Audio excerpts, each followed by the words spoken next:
Good evening.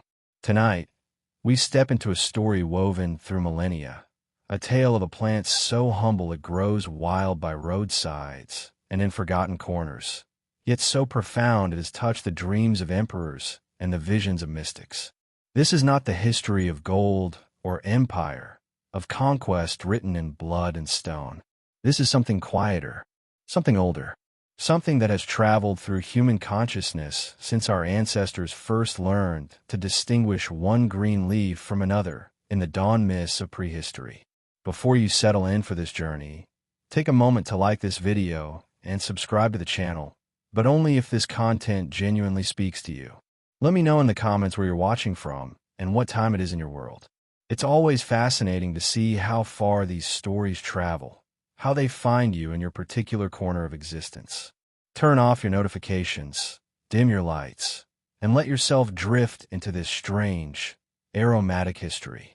The plant we're exploring tonight goes by many names. Artemisia vulgaris, the botanists call it, in that precise Latin that pins specimens to herbarium sheets and catalogs them with cool scientific detachment.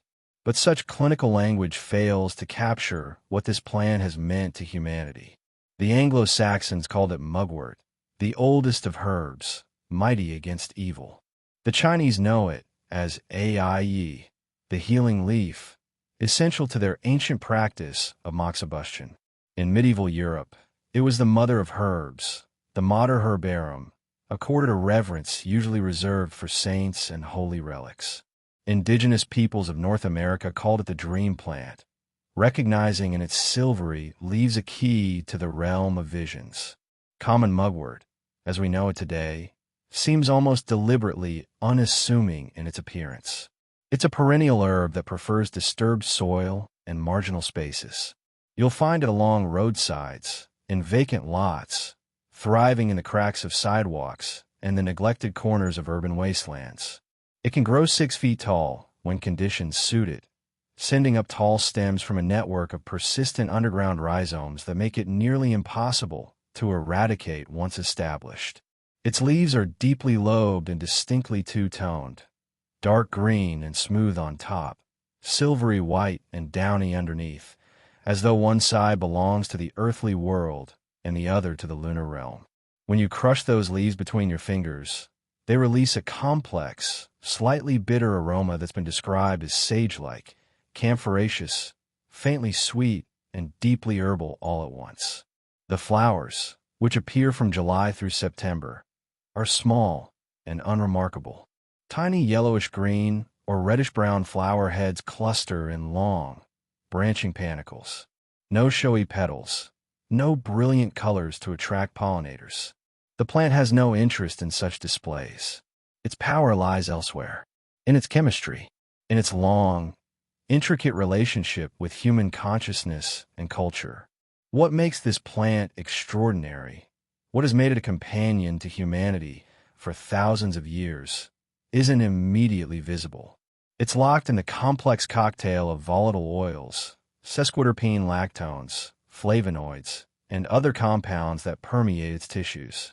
Chief among these is thujone, a ketone that acts on the GABA receptors in the human brain, potentially influencing everything from dream vividness to subtle shifts in consciousness. The essential oil content varies dramatically depending on where the plant grows, when it's harvested, and even the specific genetic strain, but the presence of compounds like camphor, cineole, pinene, and borneol give mugwort its characteristic aroma and many of its effects. This chemical complexity explains why mugwort has been so many things to so many cultures. It's been a medicine, treating everything from digestive complaints to menstrual disorders to parasitic infections. It's been a food, its young shoots eaten as a spring vegetable or mixed into rice cakes and dumplings. It's been a beverage, flavoring beers and allash for centuries before hops took over that role. It's been burned as incense, the aromatic smoke used to purify spaces and induce trance states. It's been stuffed into pillows to enhance dreams, worn as protective amulets against evil spirits, and hung over doorways to ward off misfortune. But beyond all these practical applications, Mugwort has maintained a persistent reputation as a liminal plant, a threshold herb that exists between worlds, between waking and sleeping, between the material and the spiritual, between the conscious mind and the deeper, older layers of awareness that surface in dreams and visions. This is the reputation that has given it its most enduring names: the dream herb, the witch's herb, the plant of the moon goddess. Tonight, we're going to trace this remarkable plant's journey through human history. We'll begin in the deep past, with Neolithic peoples who first discovered that certain plants could alter consciousness and heal the body. We'll walk with Roman soldiers who stuffed mugwort in their sandals to prevent fatigue on long marches. We'll peer into medieval monasteries where monks copied ancient herbal texts by candlelight, preserving knowledge that stretched back to classical Greece. We'll chant with Anglo-Saxon healers invoking the plant's power against poison and evil. We'll sit with Chinese physicians as they burn processed mugwort on acupuncture points. We'll peer into the shadows of witch trials, where this innocent plant became entangled with accusations of sorcery and devil worship. We'll explore the chemistry that explains its effects on human dreaming and consciousness. And we'll see how, in our modern age, mugwort has experienced a revival among herbalists, spiritual practitioners, and those seeking alternatives to pharmaceutical sleep aids and dream suppressants. This is a story about how a single species of plant can weave itself so thoroughly into human culture that its threads appear in medicine, religion, folklore, cuisine, and magic across continents and millennia. It's about the deep, often mysterious relationships between humans and the green world that surrounds us. It's about how plants shape consciousness and how consciousness, in turn, shapes how we understand and use plants. The journey begins not in recorded history, but in the murky depths of prehistory, when our ancestors were just learning to distinguish between the thousands of plant species that surrounded them, sorting out which could nourish, which could heal, and which could open doors to other realms of experience. Ancient origins, the first encounters. Long before there were cities or written languages, before agriculture transformed the human relationship with the land, our ancestors were already studying plants with an intensity modern people can scarcely imagine. Survival depended on this knowledge. Which berries could be eaten without illness? Which roots could ease the pain of a wound? Which leaves, when chewed or brewed, could quiet a fever or calm an anxious mind? This wasn't casual observation. It was the accumulated wisdom of generations, knowledge paid for in suffering and death, passed down through careful teaching and demonstration. The genus Artemisia, to which mugwort belongs, is ancient. Fossil evidence suggests these plants have existed for millions of years, evolving their complex chemistry long before humans walked the earth. The genus is remarkably diverse, containing over 500 species adapted to various climates and environments. They grow in deserts and mountains, in temperate meadows and harsh alpine zones.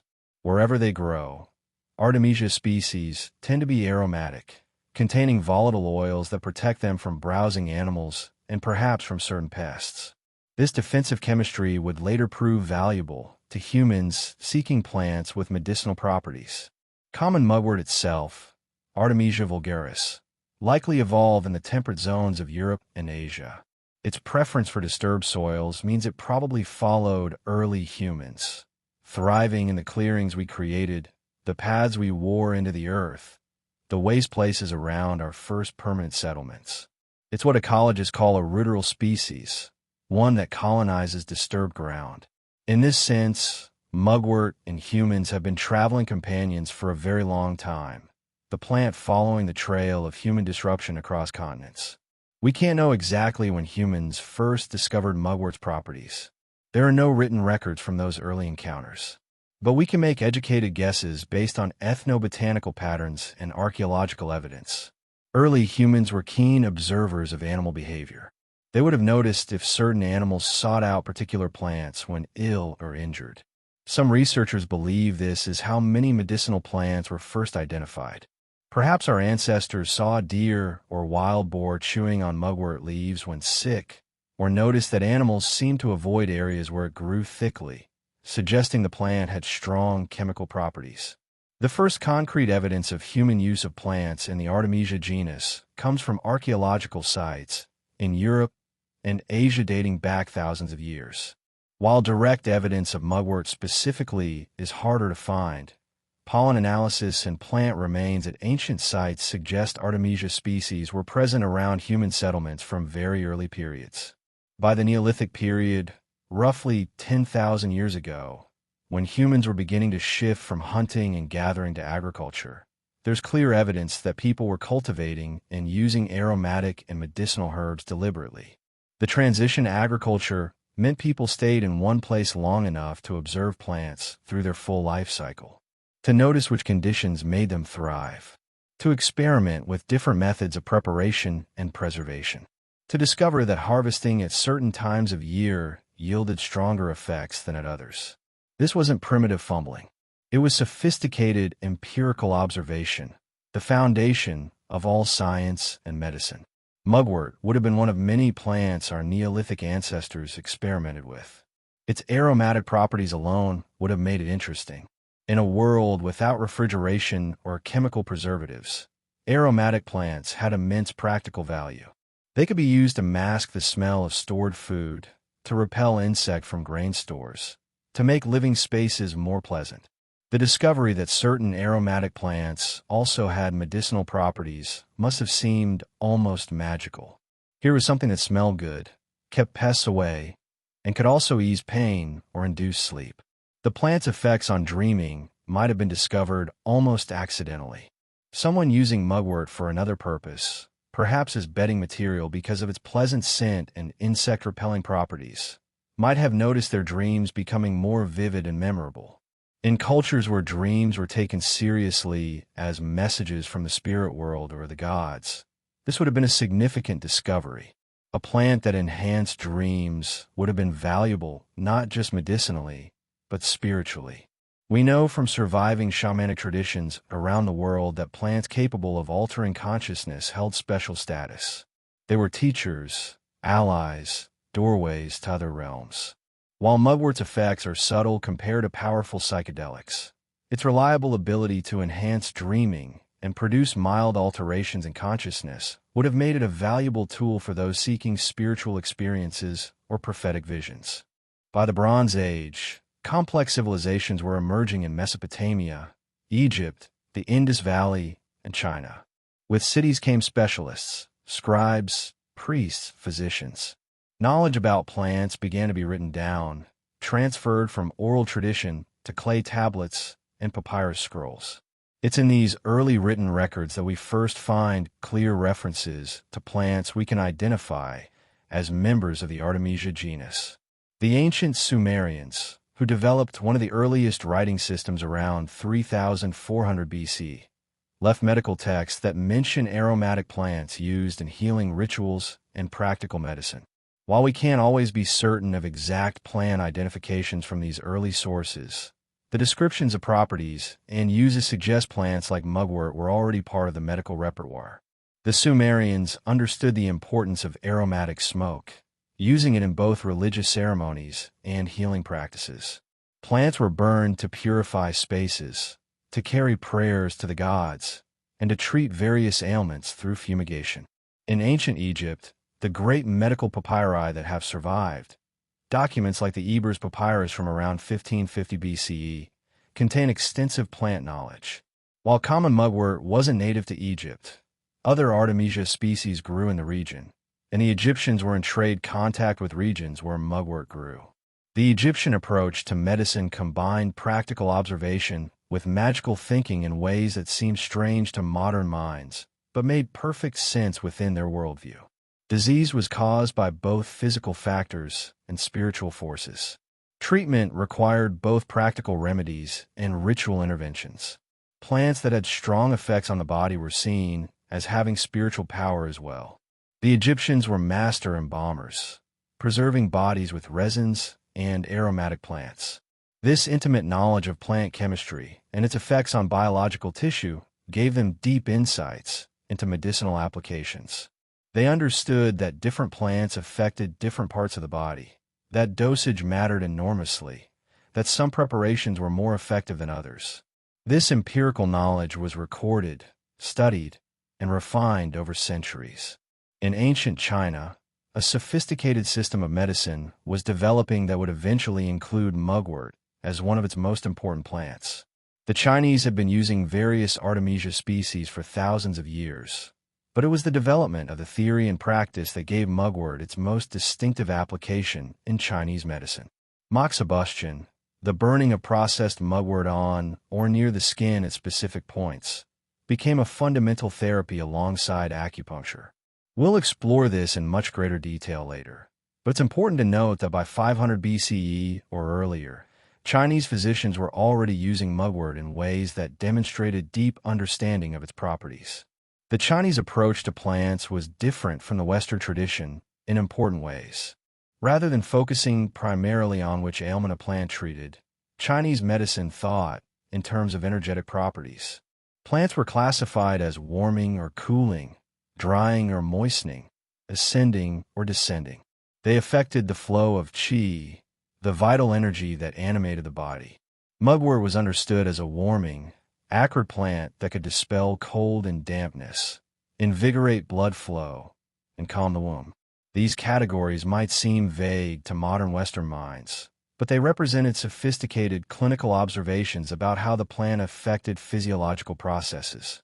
By the time we reach the classical civilizations of Greece and Rome, we have much more detailed written records. The Greeks were passionate about natural philosophy, seeking to understand the underlying principles that govern the natural world. This philosophical approach extended to medicine. Rather than simply cataloging remedies, Greek physicians tried to understand why plants worked as they did, how they affected the balance of humors in the body, what principles of treatment should guide their use. It's in the Greek world that mugwort acquires one of its most enduring names and associations. The genus Artemisia is named for the Greek goddess Artemis, known to the Romans as Diana. Artemis was a complex deity, virgin goddess of the hunt and wild places, but also protector of women in childbirth. This paradox, a virgin goddess associated with childbirth, reflected the mysteries of female fertility and the dangers women faced in bringing new life into the world. The connection between Artemis and these medicinal plants was more than coincidental.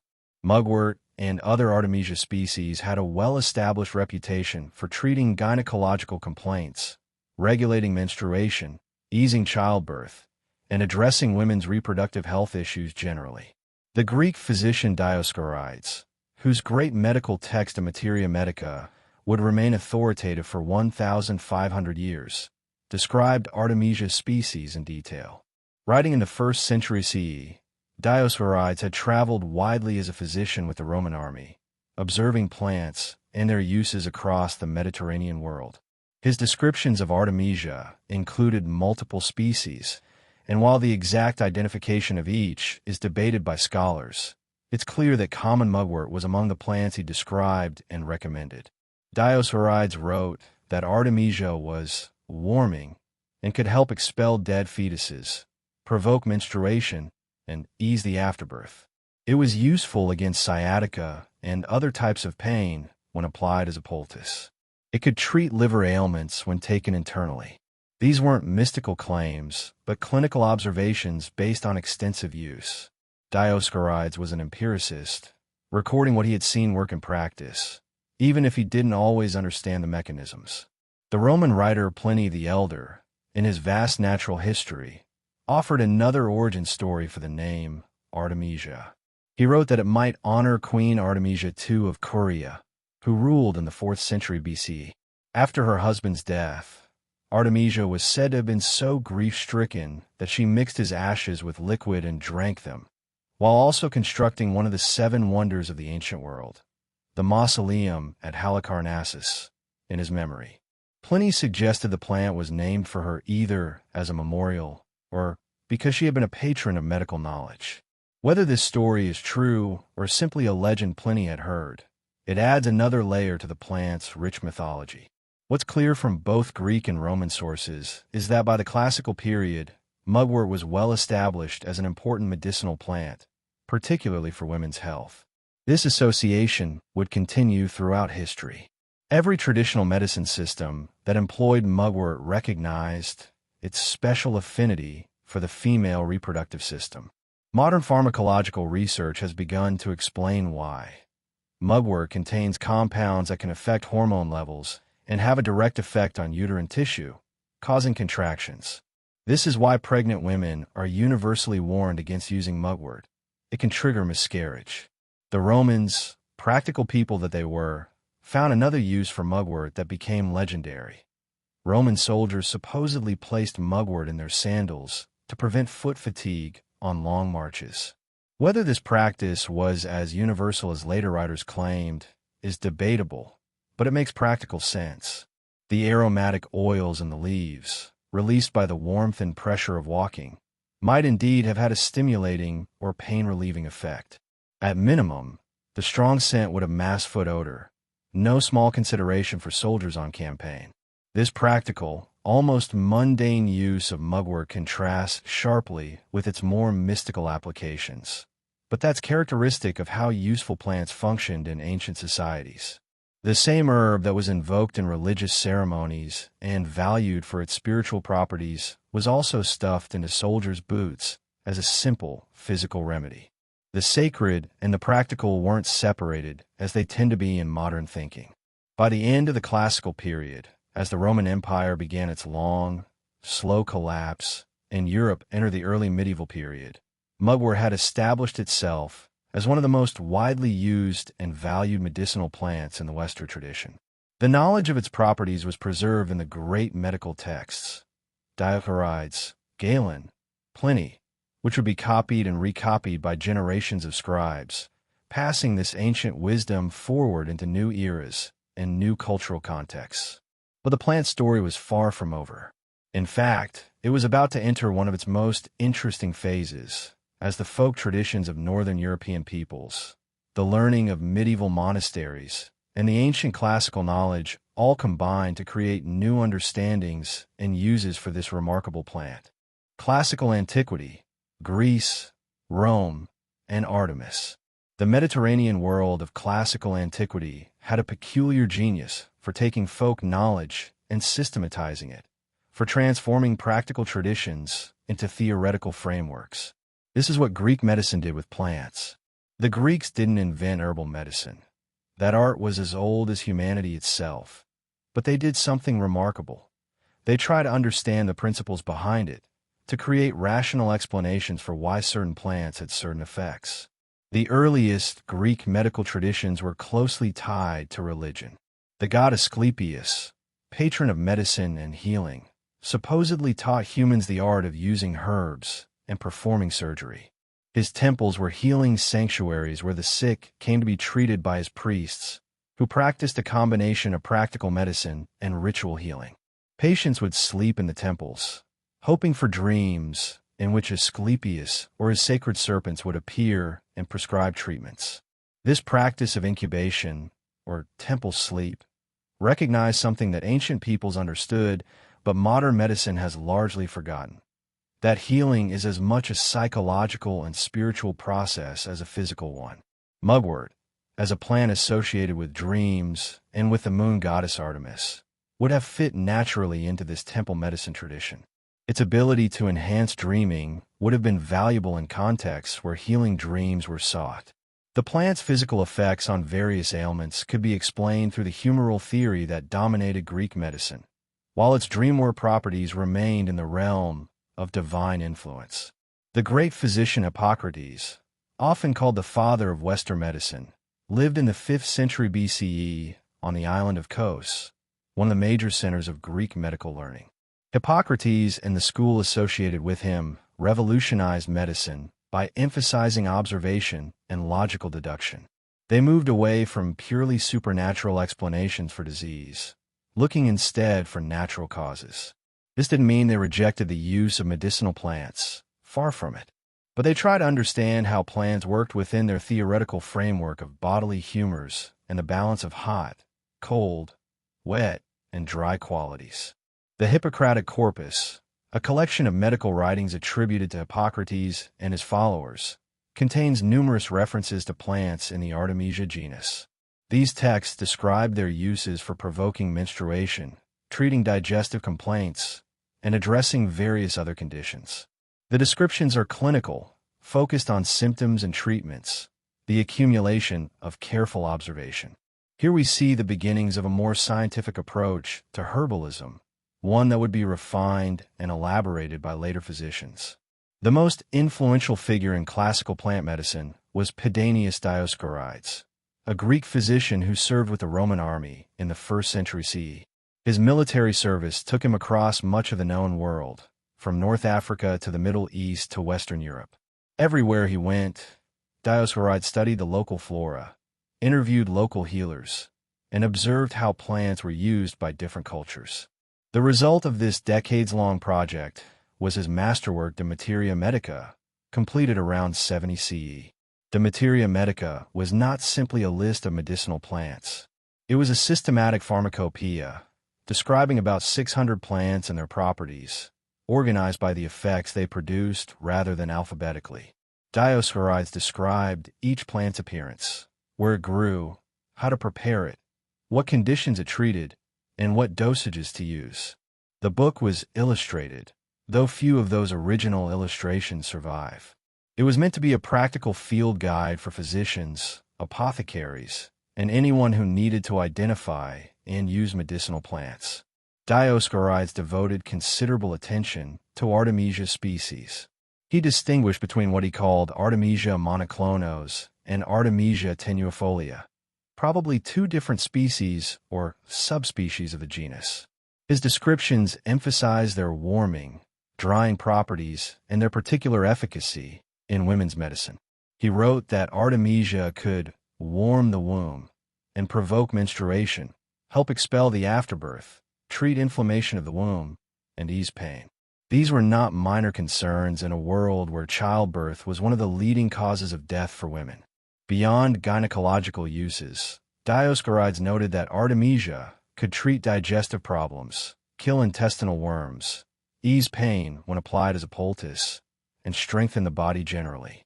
He described different methods of preparation: the fresh juice, dried leaves made into tea, poultices of crushed leaves, the plant burned as a fumigation.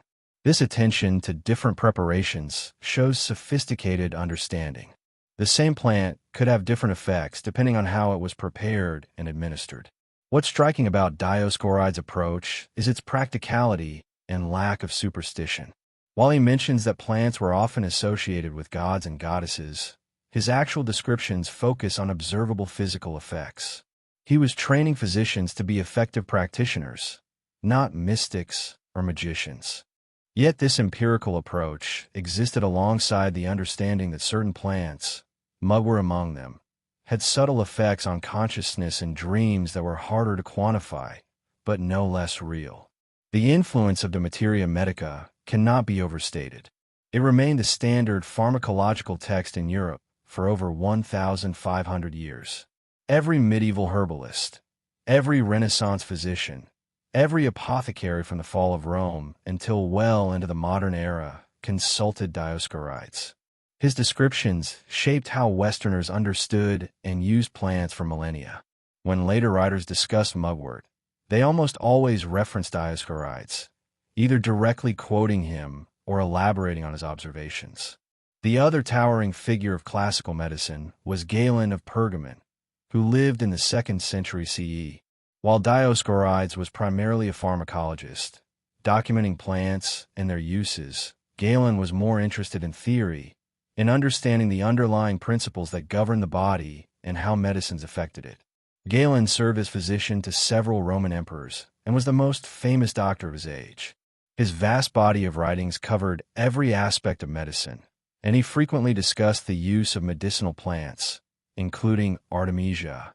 Galen elaborated the humoral theory he inherited from earlier Greek physicians into a comprehensive system. The body contained 4 humors: blood, phlegm, yellow bile, and black bile. Health required these humors to be in proper balance. Disease resulted from imbalances. Different plants had different qualities that could help restore balance.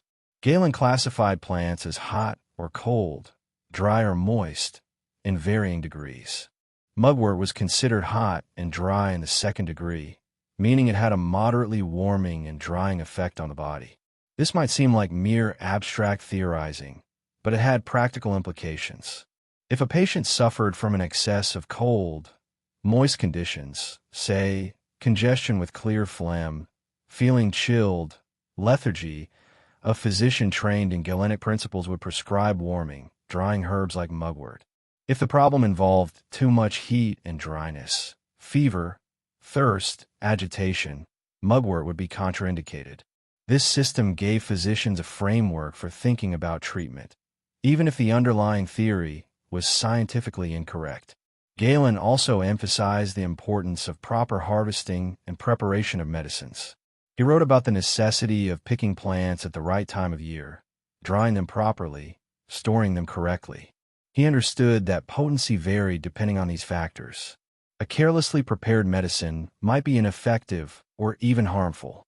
This attention to pharmaceutical detail made Galenic medicine quite sophisticated, even if its theoretical basis was flawed. The Roman agricultural writer Columella, writing in the 1st century CE, mentioned mugwort as a plant that could be cultivated in gardens, suggesting it had moved beyond simple foraging to deliberate cultivation by this period. The Roman encyclopedist Pliny the Elder, in his sprawling natural history, compiled everything he had read or been told about plants, including numerous references to Artemisia species. Pliny's work is less reliable than Dioscorides.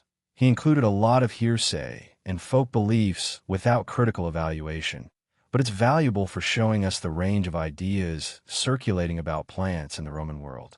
Pliny mentions that mugwort could protect travelers from fatigue and evil spirits if worn around the waist as a girdle. He repeats the story about Roman soldiers putting it in their sandals. He mentions its use in religious ceremonies and its association with the goddess Artemis/Diana. Some of this may be accurate folk practice, some may be legend or confusion between different traditions. But it shows that even in the rational, practical Roman world, mugwort maintained an aura of magic alongside its medical reputation. The folk religion of the Romans, and of the conquered Celtic and Germanic peoples who fell under Roman rule, was full of plant lore. Certain plants were sacred to certain deities. Others had protective properties against evil spirits, witchcraft, or the evil eye. Mugwort, with its strong aroma and long association with Artemis, goddess of the moon and the wild places, retained this numinous quality. It wasn't just a medicine you took when sick. It was a plant with its own spirit, its own power, deserving of respect, and perhaps capable of acting as an intermediary between the human and divine realms. This dual nature of mugwort, practical medicine and magical protector, would become even more pronounced in the medieval period. As Christianity spread through Europe, converting first the urban populations and then, more slowly, the rural peasantry, the old gods and their associations with plants didn't simply disappear. They went underground, merged with Christian saints and practices, or persisted as folk traditions that the Church tolerated with varying degrees of unease. But before we move into the medieval period proper, we need to understand what happened as the Roman Empire collapsed. The 5th century CE saw the Western Roman Empire fall to Germanic invasions. Cities shrank or were abandoned. Trade networks broke down. Literacy declined sharply. The great libraries were destroyed or dispersed. Classical learning survived primarily in the Eastern Roman Empire, what we call the Byzantine Empire, and in the Islamic world, where Arabic-speaking scholars translated and preserved Greek and Roman texts. In Western Europe, knowledge of classical medicine was preserved in monasteries, where monks continued to copy ancient texts, including medical herbals. But monastic medicine was a shadow of the sophisticated classical tradition. Monks had access to the texts, but they often lacked the practical experience of trained physicians. Their medicine combined what they could understand from the classical sources with folk remedies learned from local populations, prayer, and religious ritual, and sometimes misunderstandings of the ancient texts. Mugwort, hardy and widespread, growing wild nearly everywhere humans settled, remained in use throughout this period. In fact, it may have become even more important as a common person's medicine, something anyone could gather for free and use without need of expensive imported drugs or learned physicians. While the theoretical understanding of why mugwort worked might have become confused or lost, the empirical knowledge of how to use it persisted, passed down through families, folk healers, and wise women in villages across Europe. By the early medieval period, mugwort had traveled far from its origins in Mediterranean medical texts. It was now a plant of northern Europe, of the Germanic and Celtic peoples, woven into their folk practices and magical traditions. It was about to play a central role in one of the most fascinating documents of Anglo-Saxon England, a pagan Christian healing charm that reveals a worldview in which plants were living beings with personalities and powers, capable of fighting alongside humans against the forces of disease and evil. Medieval Europe, the mother of herbs. The medieval period in Europe, roughly from 500 to 1500 CE, was a time of profound transformation. Classical civilization had collapsed in the West. Christianity had become the dominant religion. A patchwork of kingdoms rose and fell. Yet through all this upheaval, people still needed to treat illness and injury. The great medical texts of antiquity survived in monasteries, copied by monks who often didn't fully understand what they were transcribing. Classical knowledge mixed with folk traditions, pagan beliefs merged uneasily with Christian theology, and plants like mugwort continue to serve as essential medicines for rich and poor alike. In medieval thinking, the natural world was filled with spiritual significance. Every plant, animal, and stone had been created by God for a purpose. Part of that purpose was medicinal.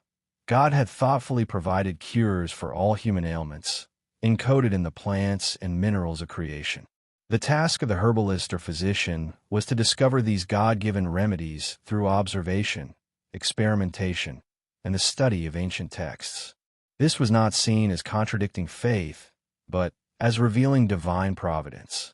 Within this Christian framework, certain older beliefs persisted. Plants weren't just passive substances to be used by humans. They had qualities, virtues, almost personalities. They could be powerful allies if approached with proper respect and ritual. This animistic understanding of plants was a survival from pre-Christian paganism, but could be accommodated within medieval Christianity by emphasizing that the powers of plants came ultimately from God. Mugwort held a particularly exalted position in medieval European herbalism. It was often called the Mater Herbarum, the mother of herbs, a title that set it above ordinary medicinal plants. This designation acknowledged not just its utility for treating multiple conditions, but its almost mystical status as a plant with special protective and spiritual properties. Medieval herbalists inherited from classical sources the knowledge of mugwort's effects on menstruation and childbirth, its ability to treat digestive problems and expel worms. But they added to this the folk traditions of Northern Europe, where mugwort was believed to ward off evil spirits, protect travelers, and grant prophetic dreams. The medieval understanding of how medicines worked was based on Galenic humoral theory, filtered through Islamic medical scholarship, and adapted to Christian beliefs. The human body was seen as a microcosm of the larger universe, subject to the same forces and principles. The stars and planets influence health and the effectiveness of medicines. Each plant had its ruling planet, which determined its properties and proper use. Mugwort was associated with the moon, which made sense given its connection to the goddess Artemis/Diana, a lunar deity. The moon's influence over tides and women's monthly cycles made it a natural association for a plant used in women's medicine. Medieval oibles, books describing medicinal plants, drew heavily on Dioscorides, often accompanied by illustrations that grew more stylized and less accurate with each copying. The original Greek text had been translated into Latin, then glossed with commentary by Arabic scholars, then translated again, sometimes through multiple languages. In the process, confusion crept in.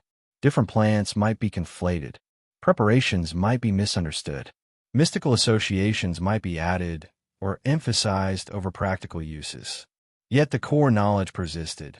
Mugwort was good for menstrual problems, digestive issues, and parasites. It could be used as a poultice for wounds. It had protective properties. Monasteries maintained herb gardens where medicinal plants were cultivated. This ensured a reliable supply for the infirmary, where sick monks were treated and where local people might come for healing. The monk in charge of the herb garden and the preparation of medicines, the infirmarian, would have been well versed in the properties of plants like mugwort. These monastic gardens helped preserve and standardize knowledge about medicinal plants during a period when much learning was lost or fragmented. The monastery library would have contained herbal manuscripts, including translations or adaptations of Dioscorides, works by later authors like the Benedictine abbess Hildegard of Bingen, and compilations of remedies gathered from various sources. Hildegard, who lived in the 12th century in what is now Germany, was a remarkable figure. Mystic, composer, naturalist, and physician. Her works on medicine and natural history show both learned knowledge from texts and practical observation. She wrote about numerous medicinal plants, including mugwort, emphasizing spiritual dimensions alongside physical effects. For Hildegard, illness had both physical and spiritual causes. Sin, lack of balance in life, and spiritual disorder could manifest as physical disease. Healing required addressing the whole person, not just symptoms. Within this holistic framework, certain plants had special significance. While I don't have access to specific quotes from Hildegard about mugwort, her approach to healing herbs generally emphasized their role in restoring harmony between the body, mind, and spirit. Plants weren't just chemical medicines, but living allies in the healing process. Outside the monasteries, in villages and farms across Europe, folk healers, usually women, practiced their own form of medicine. These wise women, as they were called, combined practical knowledge of plants with traditional beliefs and rituals. They knew which herbs to gather for fever, which for wounds, which for difficult childbirth. They knew the right times to harvest, often tied to the phases of the moon, and the proper prayers or charms to say while gathering plants to ensure their effectiveness. Mugwort was a staple of this folk medicine tradition. It grew wild and abundantly, requiring no cultivation. Any woman could gather it freely. It had multiple uses, making it a valuable all-purpose remedy. Its bitter taste and strong aroma were seen as evidence of its power. Medieval people believed the strongest-tasting medicines were often the most effective. The fact that it grew easily and was always available made it especially important for poor people who couldn't afford the expensive imported spices and drugs used by wealthy physicians. Folk tradition held that mugwort gathered on St. John's Eve, the night of June 23rd, was particularly powerful. St. John's Eve was a major festival in medieval Europe, coinciding with the summer solstice, a time when the boundary between the natural and supernatural worlds was believed to be thin. Plants gathered on this night were thought to have enhanced magical and medicinal properties. People would weave mugwort into garlands or bundles to wear as protective amulets, or hang over doorways to keep evil at bay. This Christian feast day had absorbed older pagan midsummer celebrations, and the customs associated with it were a blend of Christian and pre-Christian beliefs. The protective properties attributed to mugwort in medieval folk tradition were extensive. Travelers would carry it or wear around the waist to prevent fatigue and protect against bandits and wild animals. Echoes of the Roman practice. Homes might have bunches of dried mugwort hung above doors or windows to keep out evil spirits, witches, and bad luck. Some believed that mugwort could reveal the presence of witches or evil magic. If you suspected someone of bewitching you, burning mugwort and observing how the smoke moved could supposedly reveal the truth. This last belief is particularly ironic, given that mugwort would later become associated with witchcraft itself.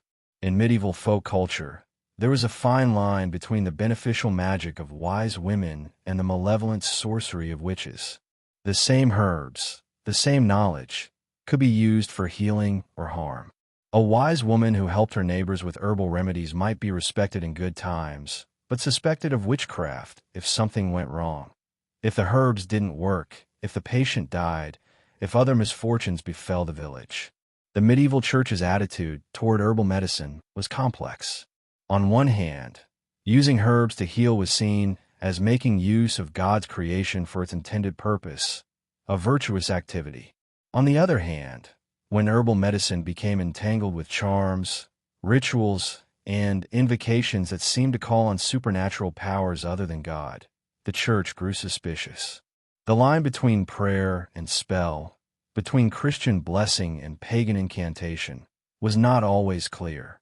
Particularly troublesome from the church's perspective were healing practices that invoked pre-Christian deities or seemed to attribute independent power to plants rather than recognizing God as the ultimate source of healing. When a wise woman gathered mugwort while murmuring an old charm, asking the plant for its help, was she praying or performing sorcery?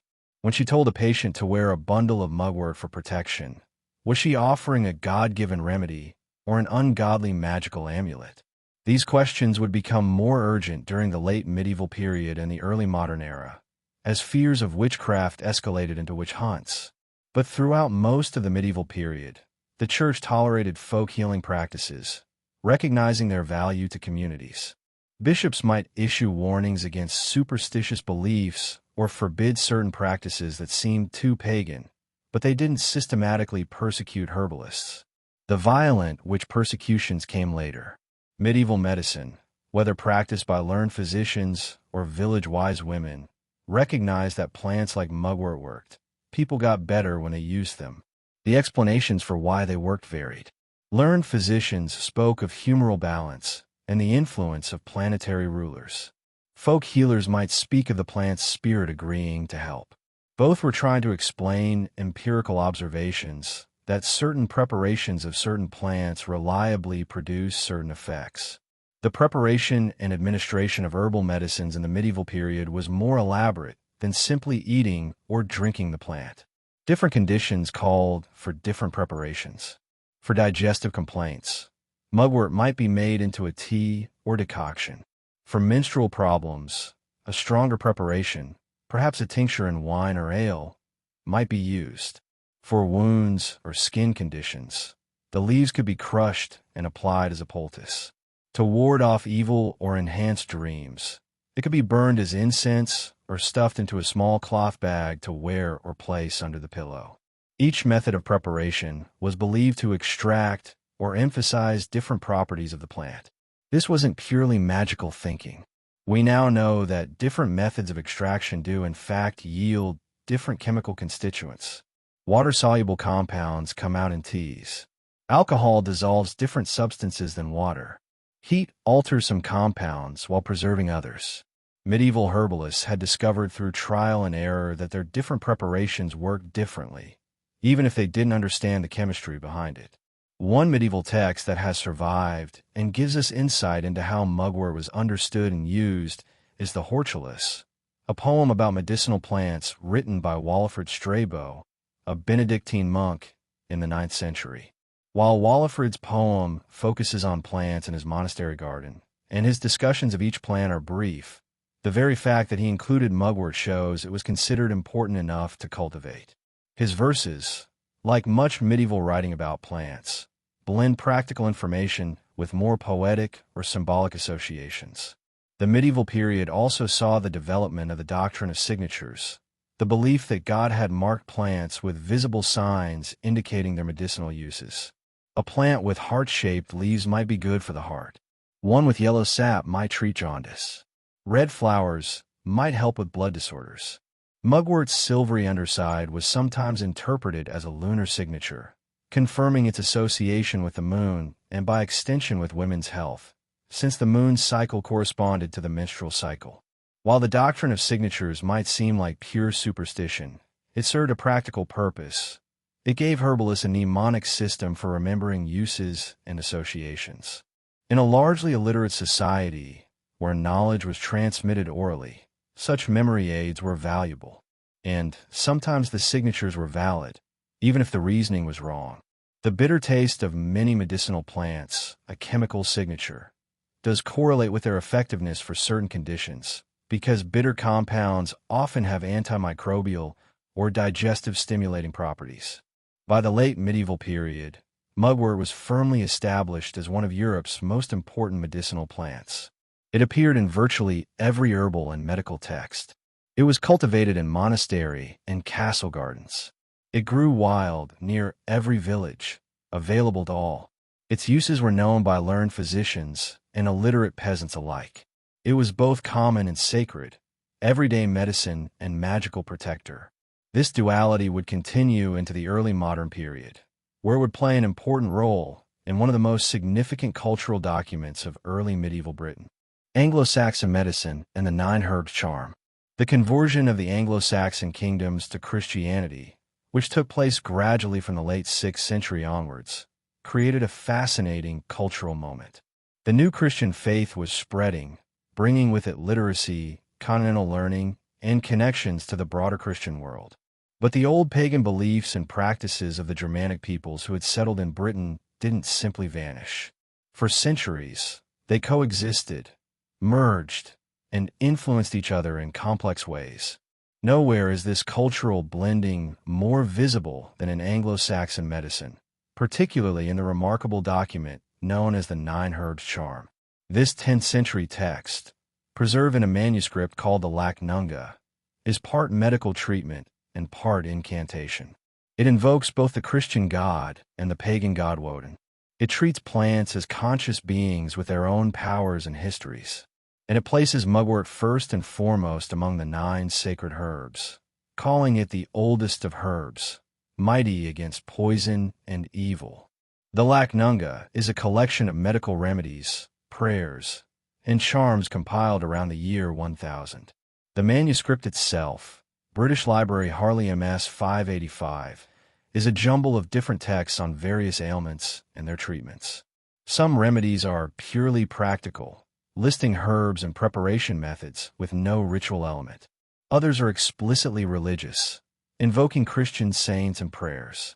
And then there are texts like the Nine Herbs Charm, which occupy a strange middle ground between these categories. The charm is written in Old English.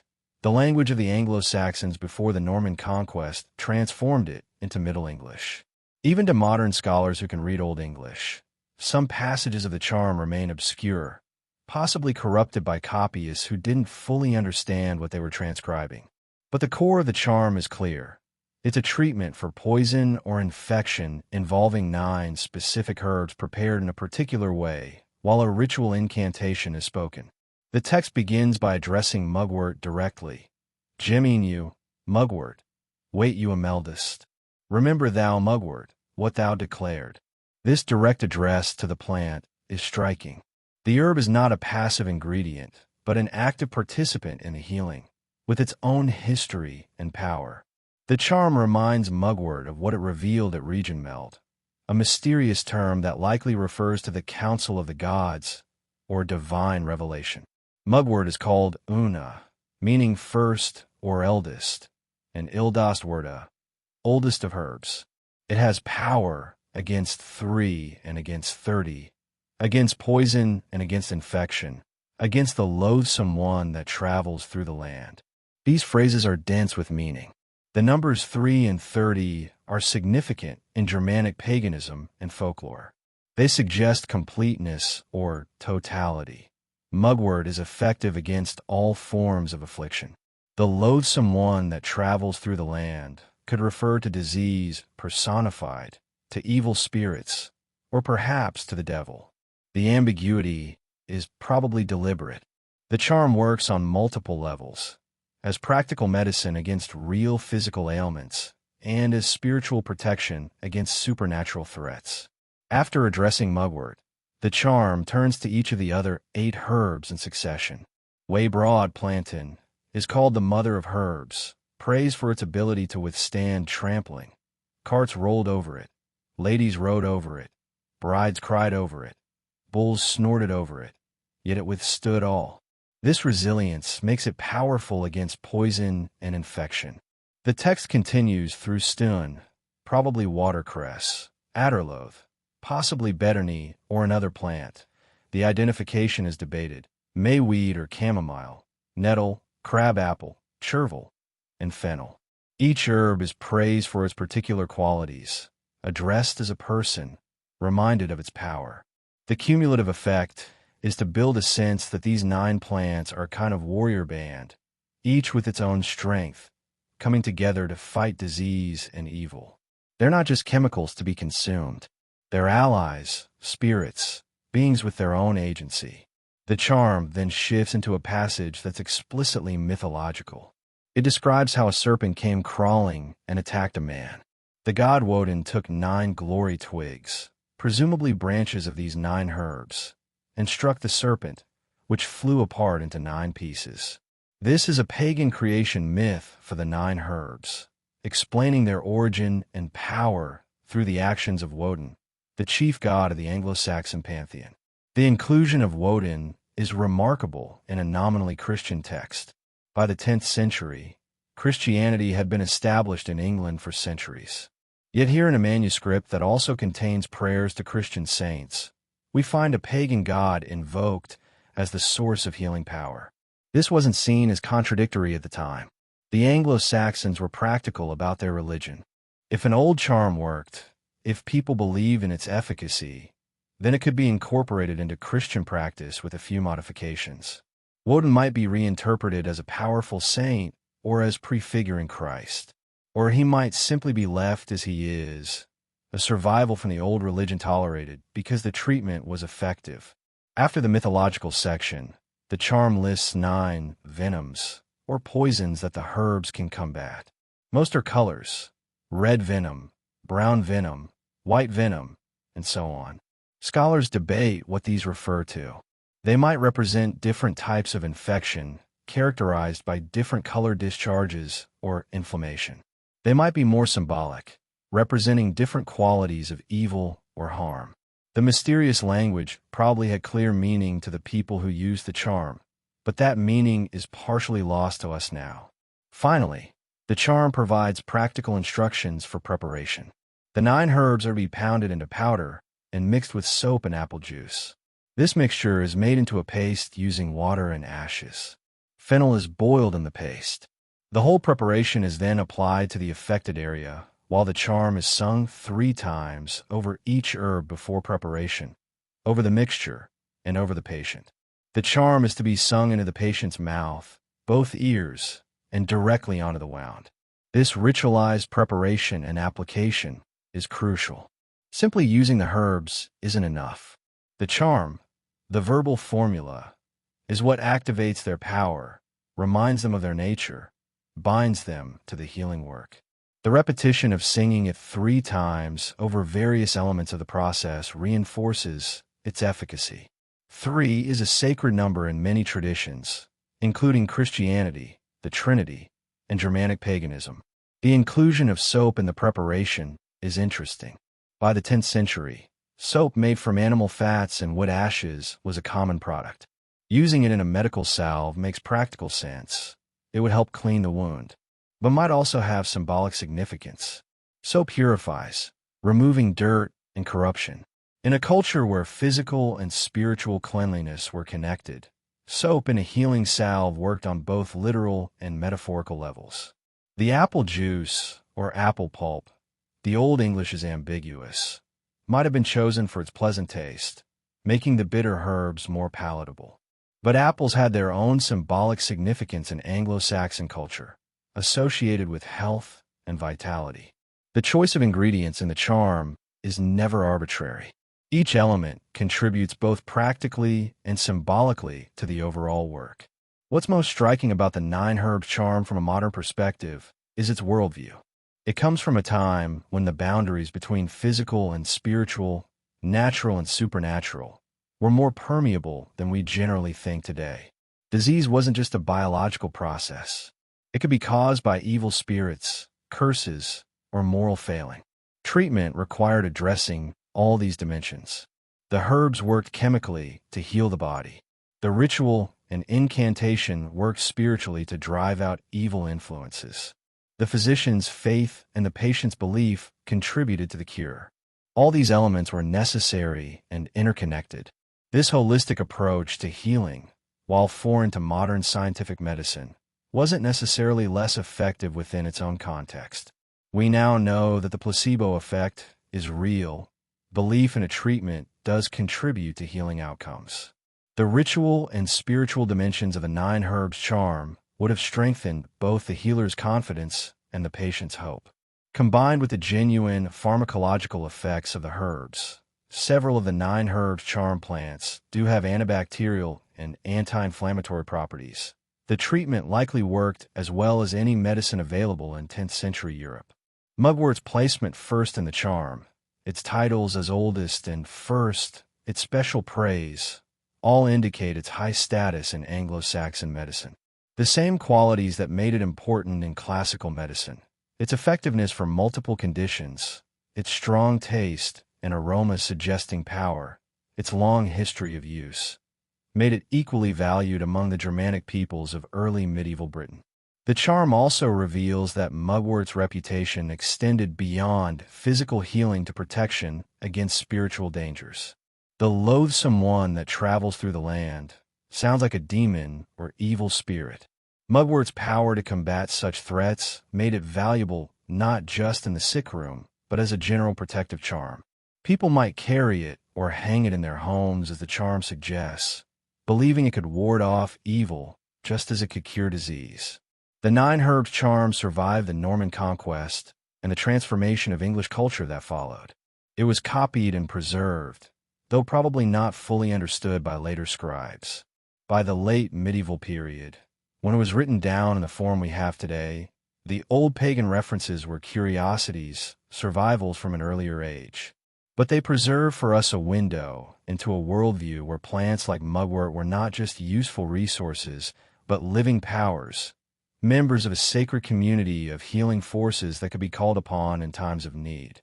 This understanding of plants as conscious allies rather than passive materials would persist in folk traditions long after learned medicine had moved toward more mechanical explanations of how herbs worked. It would surface again in the Renaissance and early modern period in the writings of herbalists who emphasized the spiritual dimension of plant medicine. And it would face its most serious challenge during the period of the witch hunts, when the boundary between legitimate healing and forbidden magic became a matter of life and death, and plants like mugwort, with their aura of mystical power, became entangled with accusations of sorcery and devil worship. East Asian traditions, moxa and moxibustion. While mugwort was establishing itself in European medicine and folklore, it was also playing a central role in the medical traditions of East Asia. In China, Japan, and Korea, species of Artemisia, closely related to European mugwort, were not just used as medicinal herbs, but became the foundation of an entirely distinct therapy, moxibustion. This practice of burning processed mugwort on or near the body to treat disease would become one of the pillars of traditional Chinese medicine, as fundamental to treatment as acupuncture or herbal formulas. The Chinese word for mugwort, ai, means warming leaf, a name that captures its essential quality in Chinese medical theory. In the framework of traditional Chinese medicine, ai is a warming, acrid herb that enters the spleen, liver, and kidney meridians. It invigorates blood circulation, warms the meridians, stops bleeding, and calms the fetus during pregnancy. These descriptions, while they sound exotic to Western ears, represent sophisticated clinical observations about how the plant affects the body. The species of Artemisia primarily used in Chinese medicine is Artemisia argi, sometimes called Chinese mugwort. It's closely related to the European Artemisia vulgaris, but adapted to the climate and conditions of East Asia. The two species share many chemical compounds and medicinal properties, which helps explain why similar uses developed independently on opposite sides of the Eurasian landmass. Japan and Korea use Artemisia princeps, another related species. The botanical distinctions matter less than the fact that all these plants share essential characteristics that made them valuable to healers. The history of moxibustion in China is ancient. Archaeological evidence suggests the practice goes back at least 2,500 years, to the Warring States period or earlier. The earliest clear textual references appear in medical texts from the Han Dynasty, around the 2nd century BCE to 2nd century CE. But the practice is probably much older, originating in the folk medicine traditions of northern China, where cold and dampness were constant health challenges and warming therapies were essential. The traditional story of moxibustion's discovery, like many origin myths, attributes it to divine revelation or the wisdom of legendary sage emperors. One account credits BNK, a semi-legendary physician said to have lived around 500 BCE, with systematizing the practice. Historical records, such as they are for such ancient periods, describe BNK as a master of pulse diagnosis, herbal medicine, and moxibustion who could treat conditions other physicians found hopeless. Whether he was a real historical figure or a personification of medical knowledge accumulated over generations is debated, but his association with moxibustion shows how important the technique was considered. The theoretical basis for moxibustion in Chinese medicine relates to the concepts of qi, blood, yin, yang, and the meridian system. In this understanding, the body is animated by qi, usually translated as vital energy or life force, though neither translation fully captures the concept. Qi flows through the body along specific pathways called meridians. When qi flows smoothly and abundantly, health is maintained. When its flow is blocked, stagnant, deficient, or excessive, disease results. Blood and qi are closely related. Blood carries qi and nourishes the body's tissues. Qi moves the blood and warms the body. Many diseases are understood as problems with the relationship between blood and qi. Cold is a particular challenge because it congeals, slows, and blocks the flow of both blood and qi. Chronic cold, whether from external climate or internal deficiency, leads to various symptoms: pain, poor circulation, menstrual problems, digestive weakness, and more. Moxibustion addresses these cold conditions by introducing heat directly into the body at specific points. The heat from burning moxa penetrates the skin, warming the meridians, invigorating the flow of qi and blood, and expelling pathogenic cold. This isn't just superficial warmth. Practitioners and patients report that the heat from moxa penetrates deep into the body in a way that differs from ordinary heat sources. Modern research suggests this may relate to the spectrum of infrared radiation produced by burning moxa, which penetrates tissue more effectively than other heat sources. The preparation of moxa is an art in itself. Fresh mugwort leaves are harvested, typically in late spring or early summer when their essential oil content is highest. The leaves are dried thoroughly, then processed to remove stems and other coarse material, leaving only the fine, silky leaf hairs. This material is pounded or ground to varying degrees of fineness. The finest moxa, sometimes called gold moxa, is aged for several years and is incredibly soft and fluffy. It burns slowly and evenly, producing gentle heat with minimal discomfort. The degree of processing and aging affects both the quality of the treatment and the cost of the moxa. Highly processed, long-aged moxa is expensive and used for the most delicate treatments. Coarser moxa, which produces more intense heat and smoke, is cheaper and used for less sensitive applications. The spectrum allows practitioners to choose moxa quality appropriate to the patient's condition and sensitivity. There are several different methods of moxibustion, each with specific indications and techniques. Direct moxibustion involves placing a small cone of moxa directly on the skin at an acupuncture point and igniting it. This can be further divided into scarring and non-scarring methods. In scarring moxibustion, the moxa burns completely down to the skin, producing a blister that eventually scars. This intense treatment was traditionally used for serious chronic conditions. Non-scarring direct moxibustion removes the moxa before it burns down to the skin, producing warmth and sometimes a small mark, but no scar. Indirect moxibustion, which is much more common in modern practice, places a barrier between the burning moxa and the skin. This might be a slice of ginger, garlic, or other medicinal substance, which adds its own therapeutic properties while protecting the skin from burns. Or a moxa stick, compressed moxa rolled into a cigar-shaped form, is held above the skin at a specific distance, warming the point without direct contact. Practitioners skilled in this technique can maintain the perfect distance and duration to achieve the desired therapeutic effect without burning the patient. Needle-top moxibustion combines acupuncture with moxibustion. An acupuncture needle is inserted at the chosen point. Then a ball of moxa is placed on top of the needle's handle and ignited.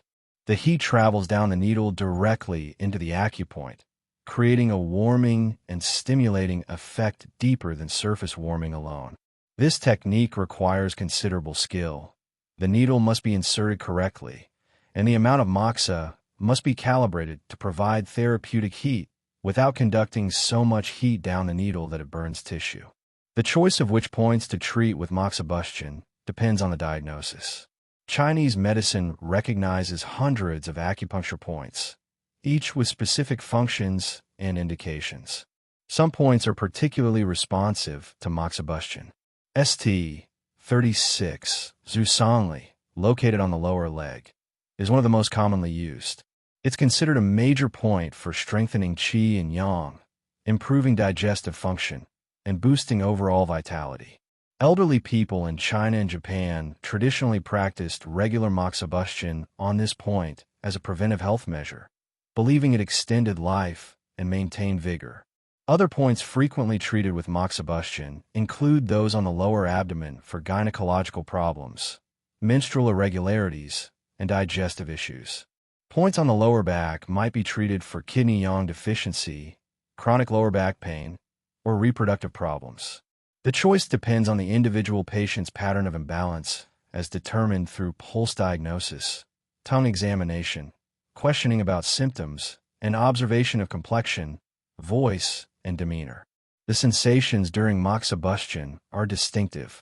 Patients report feeling warmth, of course, but it's often described as a penetrating warmth that travels through the body along meridian pathways.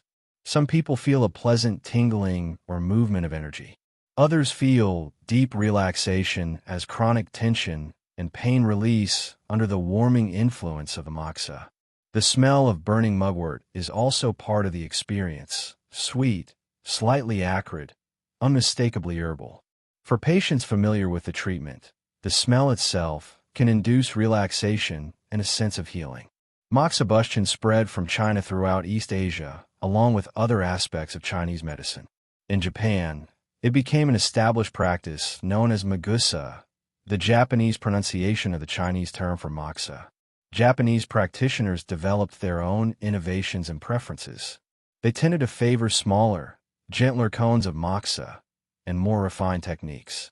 Japanese moxa is often particularly fine and silky, producing minimal smoke and very controlled heat.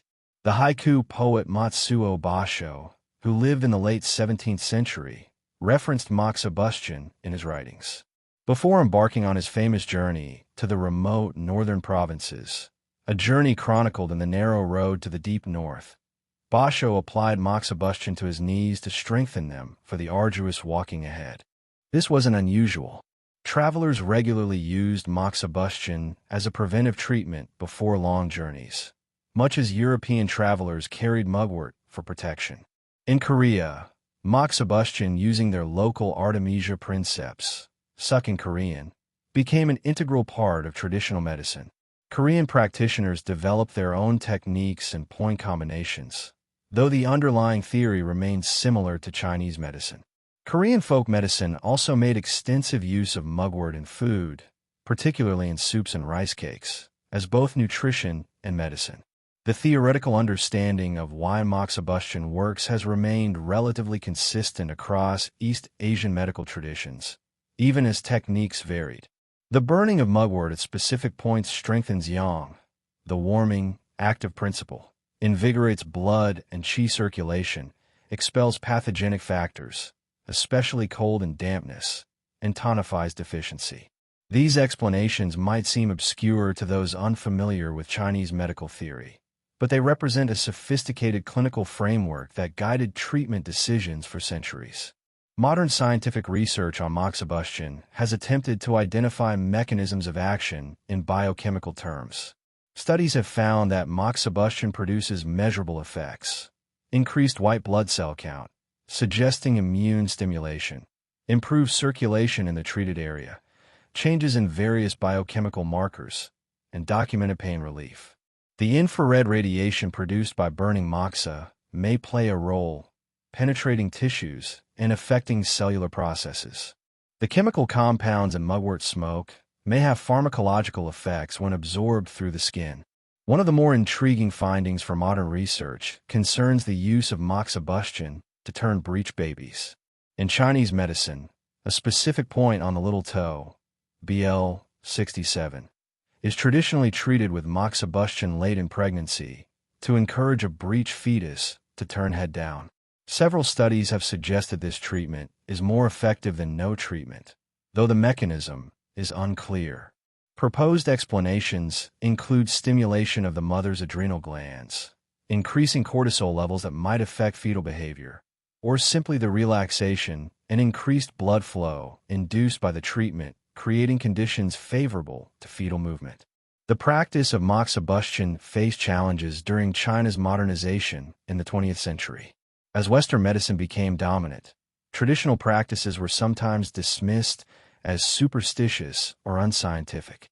During the Cultural Revolution, traditional medicine faced active suppression. Yet moxibustion and other traditional practices survived in folk use and among practitioners who continue to see patients. In recent decades, there's been a revival of interest in traditional Chinese medicine, both within China and internationally. Today, moxibustion is practiced by licensed acupuncturists throughout the world. In many places, training in acupuncture includes instruction in moxibustion techniques. The practice has been codified and standardized for modern teaching, though master practitioners still pass down subtleties and refinements that don't appear in textbooks. Some practitioners specialize in moxibustion, developing particular expertise in its various applications. The environmental concerns about smoke from burning moxa have led to innovations. Smokeless moxa sticks, made from compressed charcoal and mugwort, produce heat without the heavy smoke. Electronic moxibustion devices use infrared heat to simulate the warming effect without burning anything. Purists argue these alternatives don't match the therapeutic effects of true moxa, that the specific chemistry of burning artemisia is important. But modern alternatives have made moxibustion more acceptable in clinical settings with air quality regulations. What's remarkable about the East Asian use of mugwort and moxibustion is how thoroughly different it is from Western uses of the same plant. While Europeans were eating mugwort, making it into tea, or using it in protective charms, East Asians were burning it at specific points on the body, according to a complex theoretical system of energy flow and constitutional diagnosis. Yet, both traditions recognized the warming, vitalizing properties of the plant. Both found it particularly valuable for women's health issues. Both understood it as a powerful healing substance deserving of respect. This convergent evolution of mugwort use across distant cultures, arriving at some shared conclusions through different theoretical frameworks, suggests the plant's properties are real and observable, not merely cultural constructs. When completely independent medical traditions, developed in isolation from each other, identify similar uses for a plant based on empirical observation, that's powerful evidence of genuine therapeutic effects. The story of mugwort in East Asian medicine is inseparable from the larger story of traditional Chinese medicine's development, spread, and persistence. As one of the primary substances used in one of TCM's fundamental therapies, mugwort has been part of literally billions of treatments over thousands of years. Its continued use in modern practice, even as so many other traditional remedies have been abandoned, testifies to its efficacy and to the wisdom of the ancient physicians who first recognized its value. The witch hunts and folk magic. As we move into the early modern period, roughly the 15th to 18th centuries, the story of mugwort takes a darker turn. This was the age of the great witch hunts, when tens of thousands of people, mostly women, were accused of witchcraft, tortured until they confessed, and executed. The relationship between herbal medicine and accusations of witchcraft was complex and deadly. The same knowledge of plants that made a woman a valued healer in her community could, in changed circumstances, make her suspect as a witch.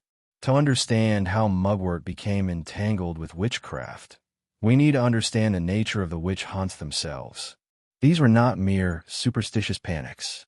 They were a product of profound social, religious, and economic changes. The Protestant Reformation had shattered the unity of Western Christianity. Religious wars and persecution followed. The church and state authorities were hyper-vigilant about heresy and any hint of allegiance to Satan. Economic changes were disrupting traditional village life. Crop failures and plagues created social stress and the search for scapegoats. Older women without male protection were particularly vulnerable to suspicion.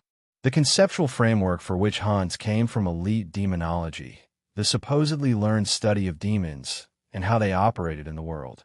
Theologians and intellectuals, drawing on biblical references, classical sources, and their own elaborate theorizing, developed detailed models of how witchcraft worked.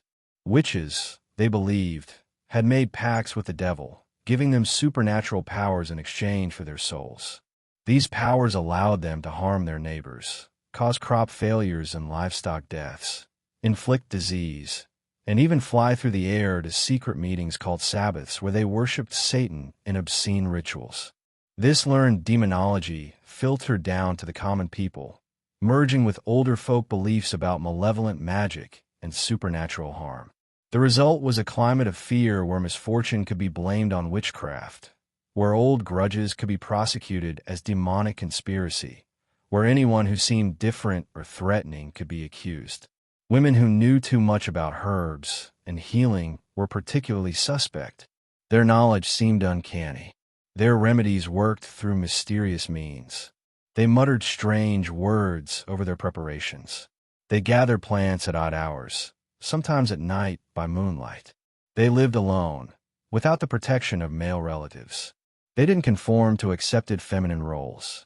Mugwort's association with witchcraft grew from several sources. First, its long history as a magical plant, used for protection and divination as well as medicine, made it part of the occult tradition that witchcraft hunters feared. Second, its use in enhancing dreams and altered states of consciousness seemed particularly suspect. In demonological theory, the devil could communicate with witches through dreams, visions, and trance states. A plant that facilitated such states might be seen as a tool of demonic influence. Third, mugwort's connection to women's medicine, particularly its ability to induce menstruation and potentially cause abortion, made it part of women's secret knowledge that male authorities found threatening. The fear of flying ointments was particularly significant. According to witch hunting manuals and confessions extracted under torture, witches rubbed their bodies with special ointments that allowed them to fly through the air to Sabbaths. These ointments supposedly contained various herbs and unspeakable ingredients. Mugwort, because of its old folk associations with travel protection and its psychoactive properties, was sometimes listed as an ingredient in these ointments. Modern analysis suggests that if such ointments existed, their effects were likely hallucinogenic rather than enabling actual flight. Several plants associated with witches, including henbane, belladonna, and mandrake, contain powerful alkaloids that can induce vivid hallucinations, out-of-body sensations, and the feeling of flying when applied to the skin or mucous membranes. Mugwort's effects are much milder, but it could have been included in such preparations as a carrier herb or for its own subtle consciousness-altering properties. The reality is that most confessions about flying ointments and Sabbath attendance were extracted through torture. The accused would say anything to make the pain stop, including confirming whatever the interrogator suggested. But the persistence of certain plants, including mugwort, in multiple confessions across different regions suggests there was some folk tradition of using these plants in ways that the witch hunters interpreted as diabolical. One particularly dangerous association was Mugwort's reputation for enhancing dreams and visions. In an era when dreams were taken seriously as potential communications from spiritual realms, the ability to control or enhance dreaming was viewed with suspicion. Prophetic dreams might come from God, but they might also come from demons. A woman who claimed to have prophetic dreams, especially if she used herbs like mugwort to induce them, risked accusation that her visions came from demonic rather than divine sources. The same protective properties that made mugwort valuable in folk tradition could be reinterpreted as evidence of witchcraft. If someone carried mugwort to protect against evil, an accuser might ask, how do they know to do that unless they had dealings with the evil forces they claimed to be protecting against? The logic of witch hunting often worked this way. Any knowledge that seemed too specialized, too effective, or too mysterious might indicate forbidden dealings. Regional variations in mugwort's folk names added to the problem. In some areas, it was called naughty man or old man, names that witch hunters might interpret as coded references to the devil. The plant's association with St. John's Eve, while technically Christian, smacked of pagan midsummer celebrations that the church had never fully suppressed. Gathering herbs on this night, performing rituals, wearing garlands, all of this could be recast as evidence of participation in pagan witchcraft. Despite these dangers, the folk use of mugwort as a protective and medicinal plant continued. Most people were not caught up in witch trials. Most wise women continued to practice their healing arts without accusation. The connection between mugwort and witchcraft was real, but shouldn't be overstated. The plant remained primarily a medicine and folk remedy, its magical associations adding to rather than replacing its practical uses. The symbolism of mugwort in magical and spiritual contexts is worth exploring more deeply. The plant's lunar associations, going back to the goddess Artemis, meant it was connected to the night, to the feminine principle, to the cycles of the moon, and by extension women's menstrual cycles. The moon itself was ambivalent in Christian symbolism, sometimes representing the Virgin Mary or the Church, sometimes associated with changeability, inconstancy, and the powers of darkness. A plant so strongly linked to the moon existed in this same ambivalent space. Folk magical practices involving mugwort were diverse. In some traditions, hanging mugwort over the door on St. John's Eve would prevent evil spirits and witches from entering the home, a protective use that the church could accept. But in other practices, mugwort might be used in divination, burned to produce visions, or included in love charms. These uses crossed the line into forbidden magic from the church's perspective. The boundary between acceptable Christian practice and forbidden magic was policed most strictly during the witch hunting period, but it had always been contested. When was a prayer for healing acceptable? And when was it a magical incantation? When was the use of herbs good Christian medicine? And when was it sorcery? The answers to these questions shifted over time and varied by location. A practice tolerated in one place might be prosecuted in another. Written grimoires, books of magic spells and rituals, from the medieval and early modern periods sometimes include mugwort in their recipes. These were not necessarily books of black magic, in the sense of malevolent sorcery. Many grimoires were compilations of folk knowledge, natural magic, and spiritual practices that the compilers saw as legitimate. But possession of such books could be dangerous if authorities decided to prosecute. The line between natural philosophy, legitimate healing, and forbidden magic was constantly being renegotiated. One particularly interesting use of mugwort in magical practice was in dream pillows. A small cloth bag filled with dried mugwort, and perhaps other herbs, would be placed under the pillow to induce prophetic or lucid dreams. This practice had ancient roots and continued in folk tradition throughout the early modern period. From one perspective, it was a harmless custom, no different from using lavender sachets to promote relaxation. From another, it was an attempt to manipulate consciousness and receive supernatural knowledge through artificial means, potentially dangerous territory in an age obsessed with demonic influence. The gender dimension of the witch hunts cannot be ignored. While not all accused witches were women, the vast majority were, perhaps 75 to 80%. The stereotype of the witch was female, an old woman, usually poor, often widowed or unmarried, living on the margins of society. These were the women most likely to be herbalists and folk healers, passing down knowledge through female lineages.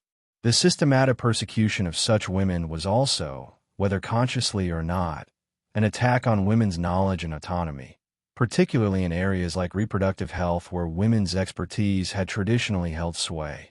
Mugwort's uses in women's medicine, regulating menstruation, easing childbirth, potentially inducing abortion, put at the center of this gendered knowledge. Male physicians and clergy viewed such knowledge with suspicion. The ability to control reproduction, to prevent or end unwanted pregnancies, gave women power that challenged patriarchal control. Plants like mugwort were tools of that power. Discrediting such knowledge as witchcraft served to bring women's bodies and reproduction more firmly under male religious and medical authority. By the 18th century, as the Enlightenment spread and rationalist thinking gained ground, witch hunts gradually declined. The intellectual elite began to see the persecutions as superstitious and barbarous. Laws against witchcraft were repealed. The last executions for witchcraft in Europe occurred in the late 18th century. But the cultural damage was done. Vast amounts of traditional knowledge have been lost, destroyed, or driven underground. Many women have learned to hide their knowledge of herbs and healing, passing it down only within trusted circles, always fearful of accusation. The association between mugwort and witchcraft, while dangerous during the witch-hunting period, paradoxically contributed to the plant's mystique. It marked mugwort as a plant of power, not just for mundane ailments but for accessing hidden knowledge, altering consciousness, and touching spiritual realms. In the Romantic revival of interest in folk magic and paganism that began in the 19th century and continues today, this association with witchcraft became appealing rather than frightening. Modern practitioners of Wicca, neo-paganism, and folk magic embrace mugwort as a witch's herb, reclaiming traditions that were once persecuted. Dreams, visions, and psychoactive properties. One of mugwort's most persistent and intriguing reputations is as a plant that enhances dreams. For thousands of years, across multiple cultures, people have reported that using mugwort before sleep makes dreams more vivid, more memorable, and sometimes lucid. Dreams in which the dreamer becomes aware they're dreaming and can potentially control the dream's direction. This reputation as a dream herb continues today, with contemporary herbalists, lucid dreaming enthusiasts, and spiritual practitioners regularly using mugwort for its onirogenic effects. The question we need to explore is this real? Does mugwort actually affect dreams? Or is it purely placebo, cultural expectation, creating subjective experiences that have no physiological basis? The answer, as is often the case with traditional plant knowledge, lies somewhere between these extremes. There is chemistry in mugwort that can affect the nervous system and potentially influence sleep and dreaming. But expectations, context, and individual variation also play major roles in how people experience the plant's effects. The primary compound of interest is thujone, a ketone found in varying concentrations in mugwort and several other Artemisia species. Thujone is structurally similar to THC, the primary psychoactive compound in cannabis, though it acts through different mechanisms. Thujone affects GABA receptors in the brain. GABA is the brain's primary inhibitory neurotransmitter, involved in regulating anxiety, muscle tension, and consciousness. Substances that affect GABA receptors can have sedative, anxiolytic, or, depending on exactly how they act, stimulating and even convulsant effects. In high doses, thujone is neurotoxic and can cause seizures. This is why very high doses of thujone-rich plants like wormwood, Artemisia absinthium, which contains much more thujone than common mugwort, are dangerous. The infamous liquor absinthe, made from wormwood, was banned in many countries in the early 20th century partly due to concerns about thujone toxicity, though these concerns were probably exaggerated, and the real culprit in absinthe abuse was more likely the high alcohol content. Common mugwort, Artemisia vulgaris, contains much lower concentrations of thujone than wormwood, typically less than 0.2% in the dry plant material, though this varies considerably depending on the particular strain, growing conditions, and time of harvest. At the doses typically used in mugwort tea or dream pillows, the amount of thujone consumed or absorbed is well below toxic levels. But even small amounts of thujone might have subtle effects on consciousness, particularly on the borderline states between waking and sleeping, where dreaming begins. The scientific study of mugwort's effects on dreams is limited. Most of what we know comes from traditional knowledge and anecdotal reports rather than rigorous clinical trials. This isn't surprising. There's little commercial incentive to fund such research, and Western medicine has generally been skeptical of traditional uses for plants in the realm of consciousness and spirituality. The studies that do exist offer suggestive but not conclusive evidence.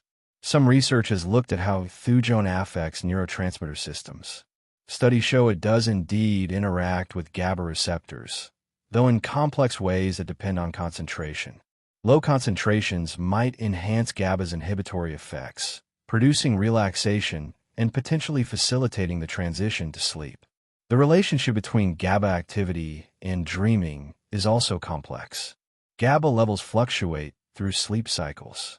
During REM sleep, when the most vivid dreams occur, GABA activity in certain brain regions decreases, which might allow for the unusual associations and sensory experiences that characterize dreams. If mugwort's thujone content has a mild effect on GABA systems, it might influence the balance of sleep stages, potentially increasing the vividness or memorability of REM dreams. The effect wouldn't be dramatic. Mugwort doesn't induce hallucinations or create dreams where none existed, but it might make existing dreams more intense, colorful, or memorable. People who use mugwort regularly often report that they remember their dreams better the morning after using the herb, even if they don't necessarily dream more intensely while sleeping. Other compounds in mugwort besides thujone may contribute to its effects. The essential oil contains cineol, camphor, borneol, and various other terpenoids. Some of these have documented effects on the nervous system. Camphor, for instance, is a mild CNS stimulant at low doses and has been used traditionally to increase alertness and mental clarity. The combination of mild stimulation from camphor with relaxation from other compounds might create a subtle balancing effect that enhances conscious awareness in the liminal state between waking and sleeping, where lucid dreaming is most likely to occur. The methods of using mugwort for dream work vary. The simplest is the dream pillow. Dried mugwort leaves are placed in a small cloth bag that's kept near or under the sleeping pillow. The aromatic compounds volatilize slowly through the night, and breathing them in during sleep might have subtle effects. The amounts absorbed through this method are tiny, but the olfactory system has direct connections to parts of the brain involved in emotion and memory. Scent can powerfully influence dreaming. This is why smelling something familiar in a dream often makes it more vivid and emotionally resonant. Drinking mugwort tea before bed is another common method. A tea made from a teaspoon of dried mugwort steeped in hot water for 5 to 10 minutes delivers more of the plant's compounds than passive inhalation from a dream pillow, including water-soluble constituents. The bitter taste is quite strong, which is why honey is often added. The bitterness itself is significant. Bitter herbs stimulate digestion and liver function, and there are traditional connections between liver health and dreaming in both Western and Eastern medicine. Whether these connections have physiological basis or are metaphorical associations, they've been part of herbal wisdom for centuries. Smoking mugwort is less common, but sometimes used, particularly in ritual contexts. Smoke delivers active compounds rapidly to the bloodstream through the lungs, potentially creating more immediate effects. However, inhaling smoke of any kind carries health risks, and the effects of smoked mugwort are typically described as mild, a gentle relaxation and subtle shift in consciousness rather than anything intensely psychoactive. It's not comparable to smoking cannabis or other strongly psychoactive plants. The set and setting in which mugwort is used profoundly influences the experience. Set refers to the user's mindset, expectations, and intentions. Setting refers to the physical and social environment.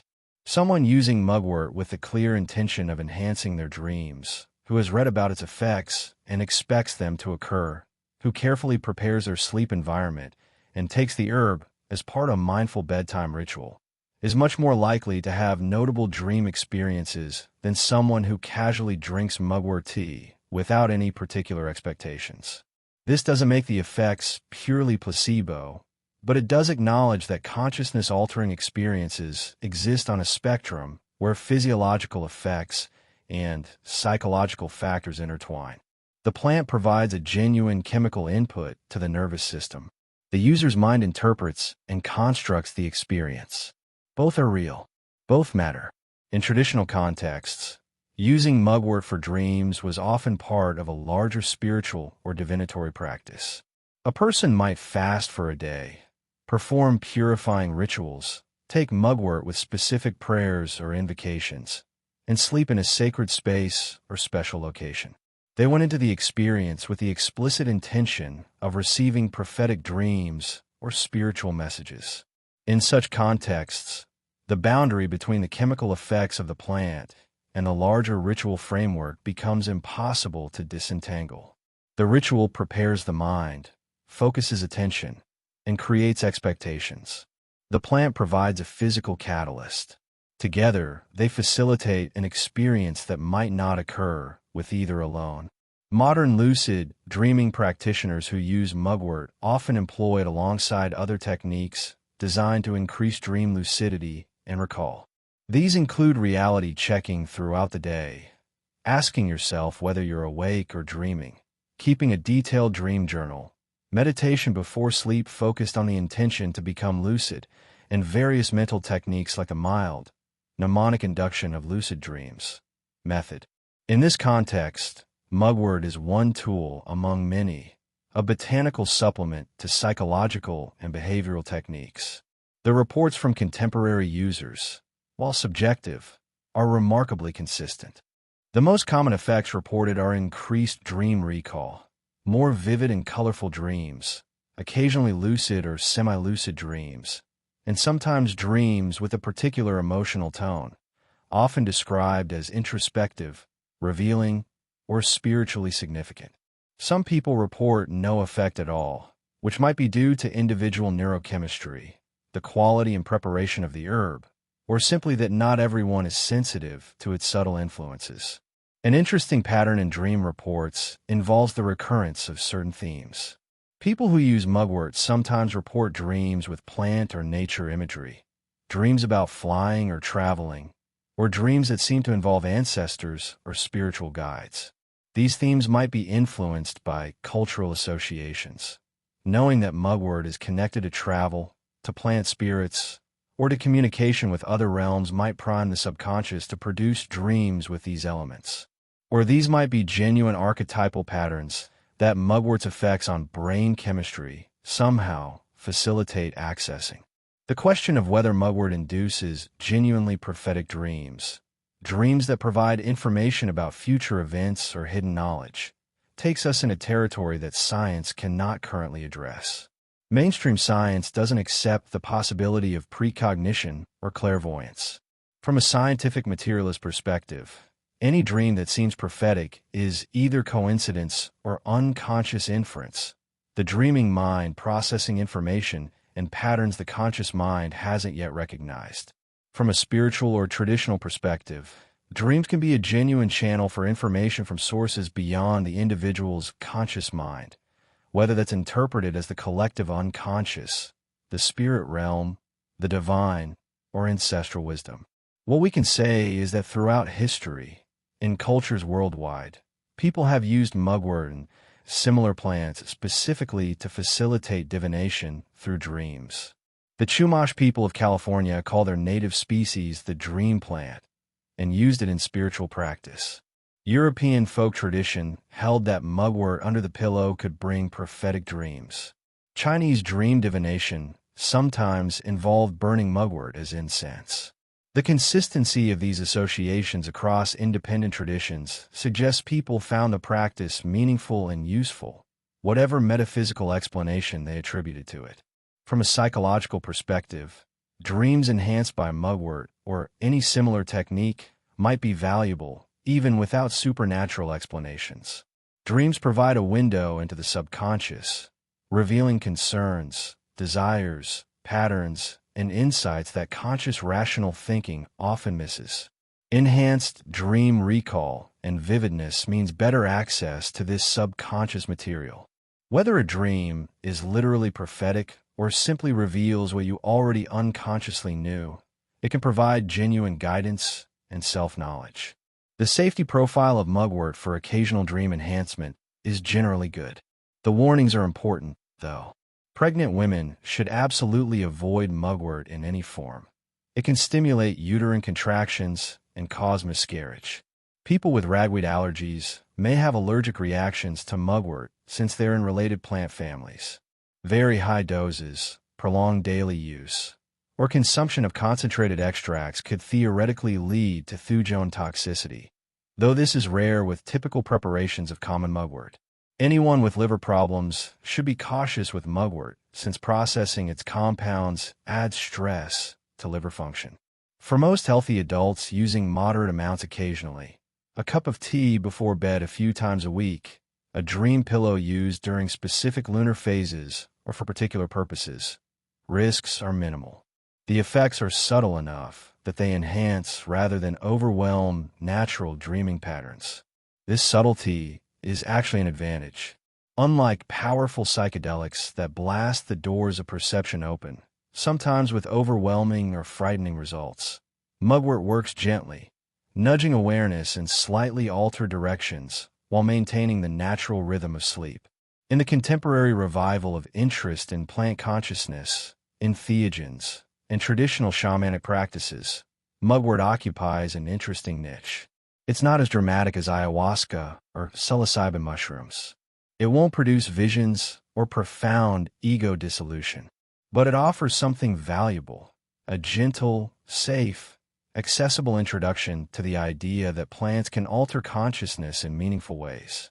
Someone curious about ethnobotany and plant medicine, but intimidated by powerful psychedelics, might find mugwort a good starting point, a plant that demonstrates that consciousness is not fixed but malleable, that plants and humans can interact in subtle psychological and spiritual dimensions, not just in terms of physical health.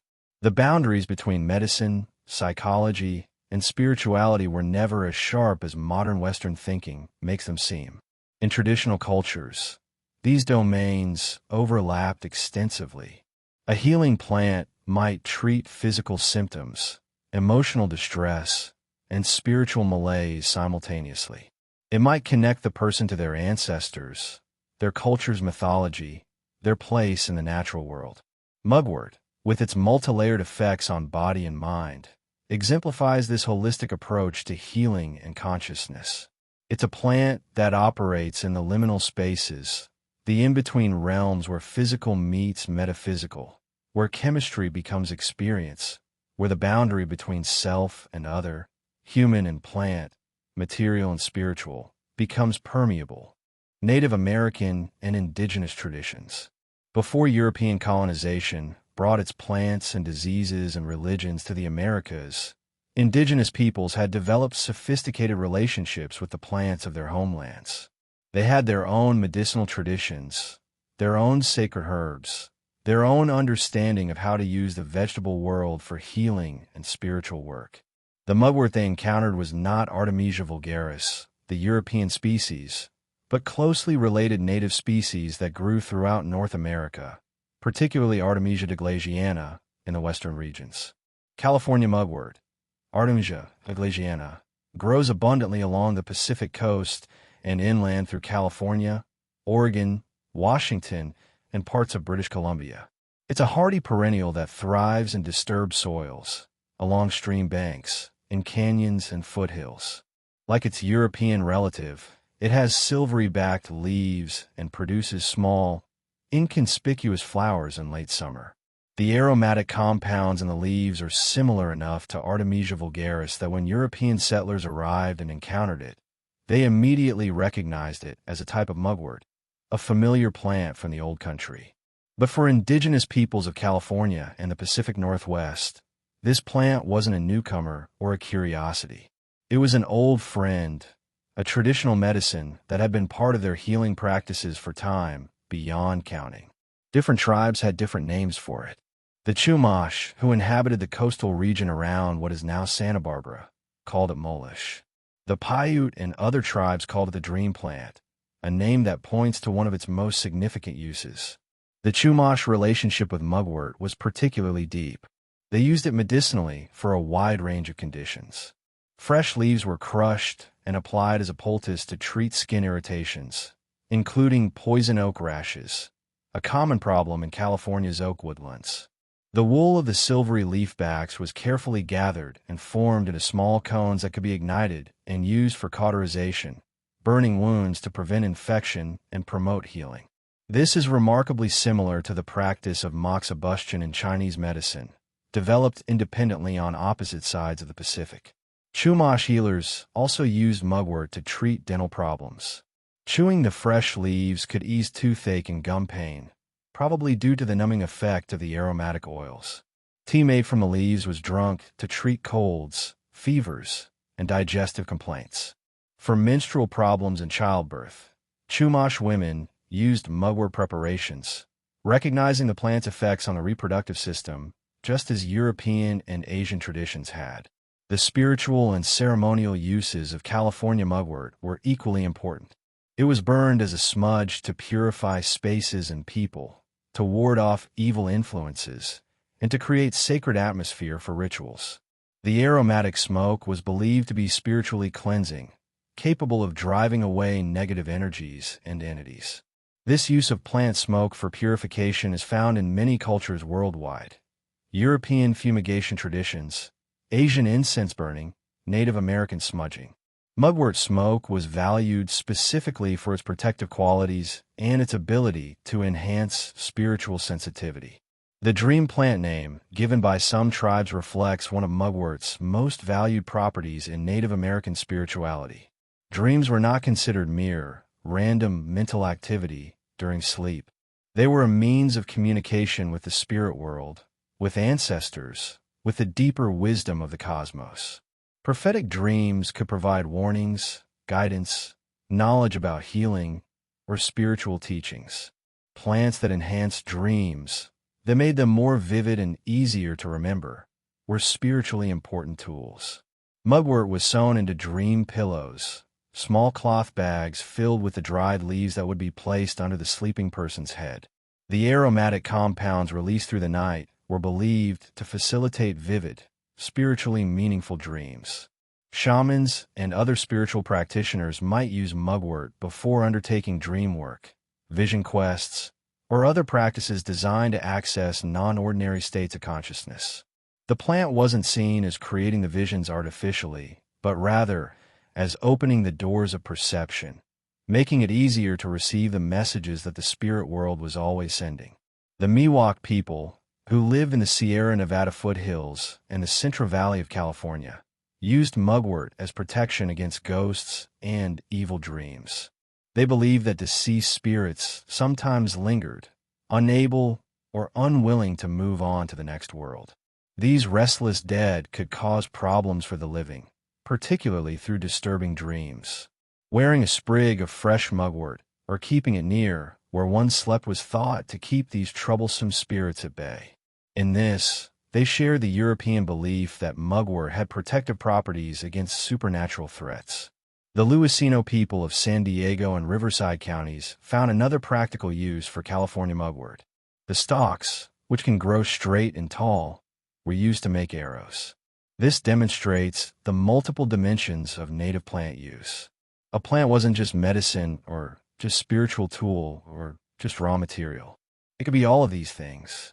The same plant that protected dreams and cured toothaches also provided arrow shafts for hunting and warfare. The Kumeyaay people of San Diego used mugwort to treat ant bites, applying a poultice of fresh crushed leaves to relieve the pain and itching.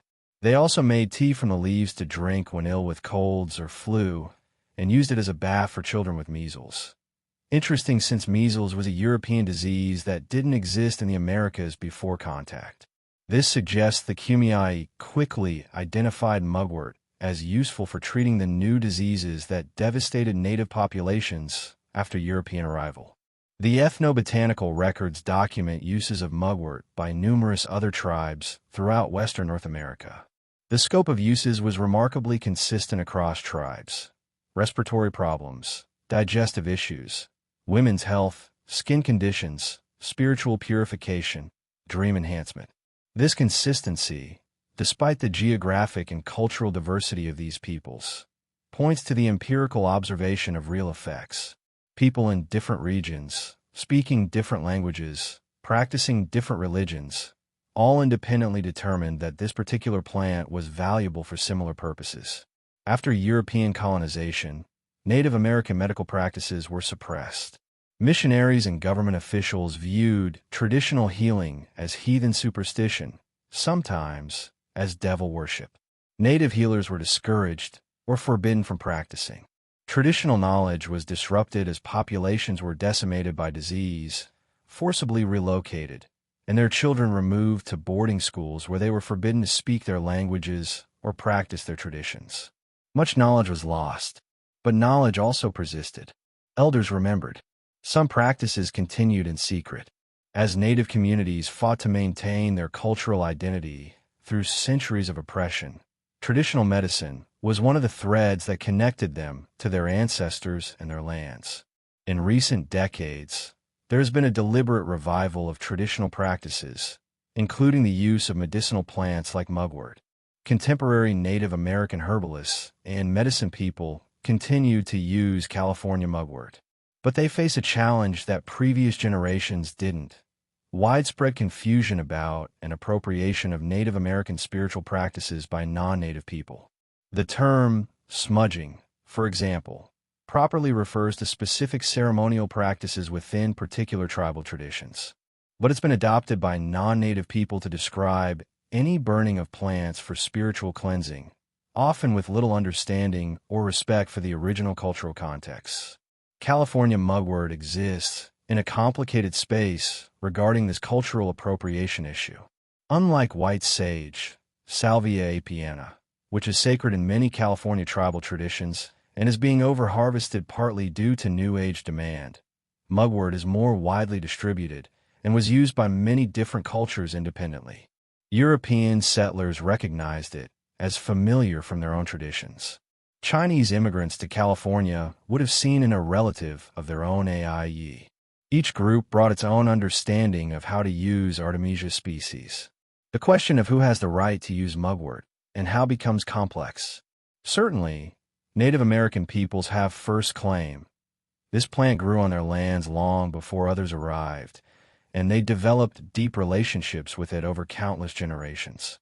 Their traditional uses, their spiritual understanding of the plant, their ceremonial protocols, all deserve respect and protection from appropriation. At the same time, people of European or Asian ancestry bring their own cultural relationships with similar plants. Using mugwort for dreams or for medicine, when done respectfully and without appropriating Native American ceremonial practices, isn't necessarily problematic. What is problematic is the commercialization and commodification of Native American spirituality, the treatment of sacred practices as products to be bought and sold to whoever wants them. When non-Native companies sell Native American-style smudge kits with commercially harvested white sage, or when people without training or cultural connection set themselves up as shamans offering traditional ceremonies for money, this is appropriation. It disconnects practices from their cultural context, disrespects the people who develop them, and often contributes to ecological damage through overharvesting. The respectful approach, when learning about mugwort's uses in Native American traditions, is to acknowledge the origin of the knowledge, to seek to understand the cultural context, to support Native communities and Native-run businesses if purchasing plants or products, and to recognize that certain ceremonial uses may not be appropriate for outsiders to practice. Appreciation can exist without appropriation.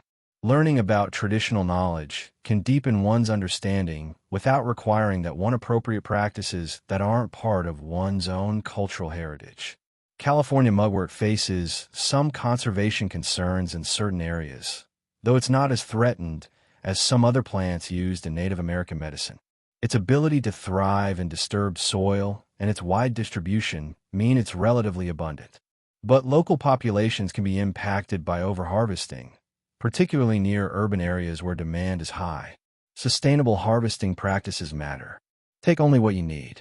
Never take all the plants from one area. Harvest in ways that don't damage roots or disturb the soil unnecessarily. Leave plenty for the plants to regenerate and for wildlife that depends on them.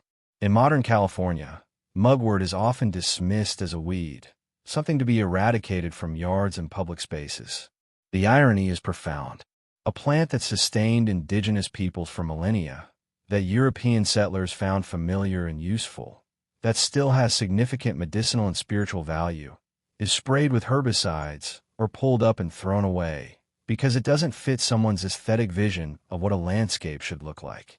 This reflects a broader disconnection from the plant world, a loss of knowledge about which plants are valuable and why. Some contemporary indigenous activists and educators are working to reconnect Native people, especially youth, with traditional plant knowledge. Programs that teach plant identification, traditional uses, sustainable harvesting, and cultural context are helping to revitalize these traditions. For Native people, reclaiming traditional plant medicine is part of healing from historical trauma and asserting cultural sovereignty. It's about more than just learning which plants treat which ailments. It's about restoring a worldview in which humans and plants exist in reciprocal relationships, where the land is teacher and relative, not just resource. For non-native people interested in mugwort and other medicinal plants, there's much to learn from indigenous traditions without appropriating them. The deep ecological knowledge, the attention to sustainability, the understanding that gathering plants is a sacred act that carries responsibilities. These principles can be adapted respectfully to one's own practice. The key is humility, willingness to learn, and recognition that traditional knowledge systems developed over thousands of years contain wisdom that shouldn't be dismissed as primitive or superstitious.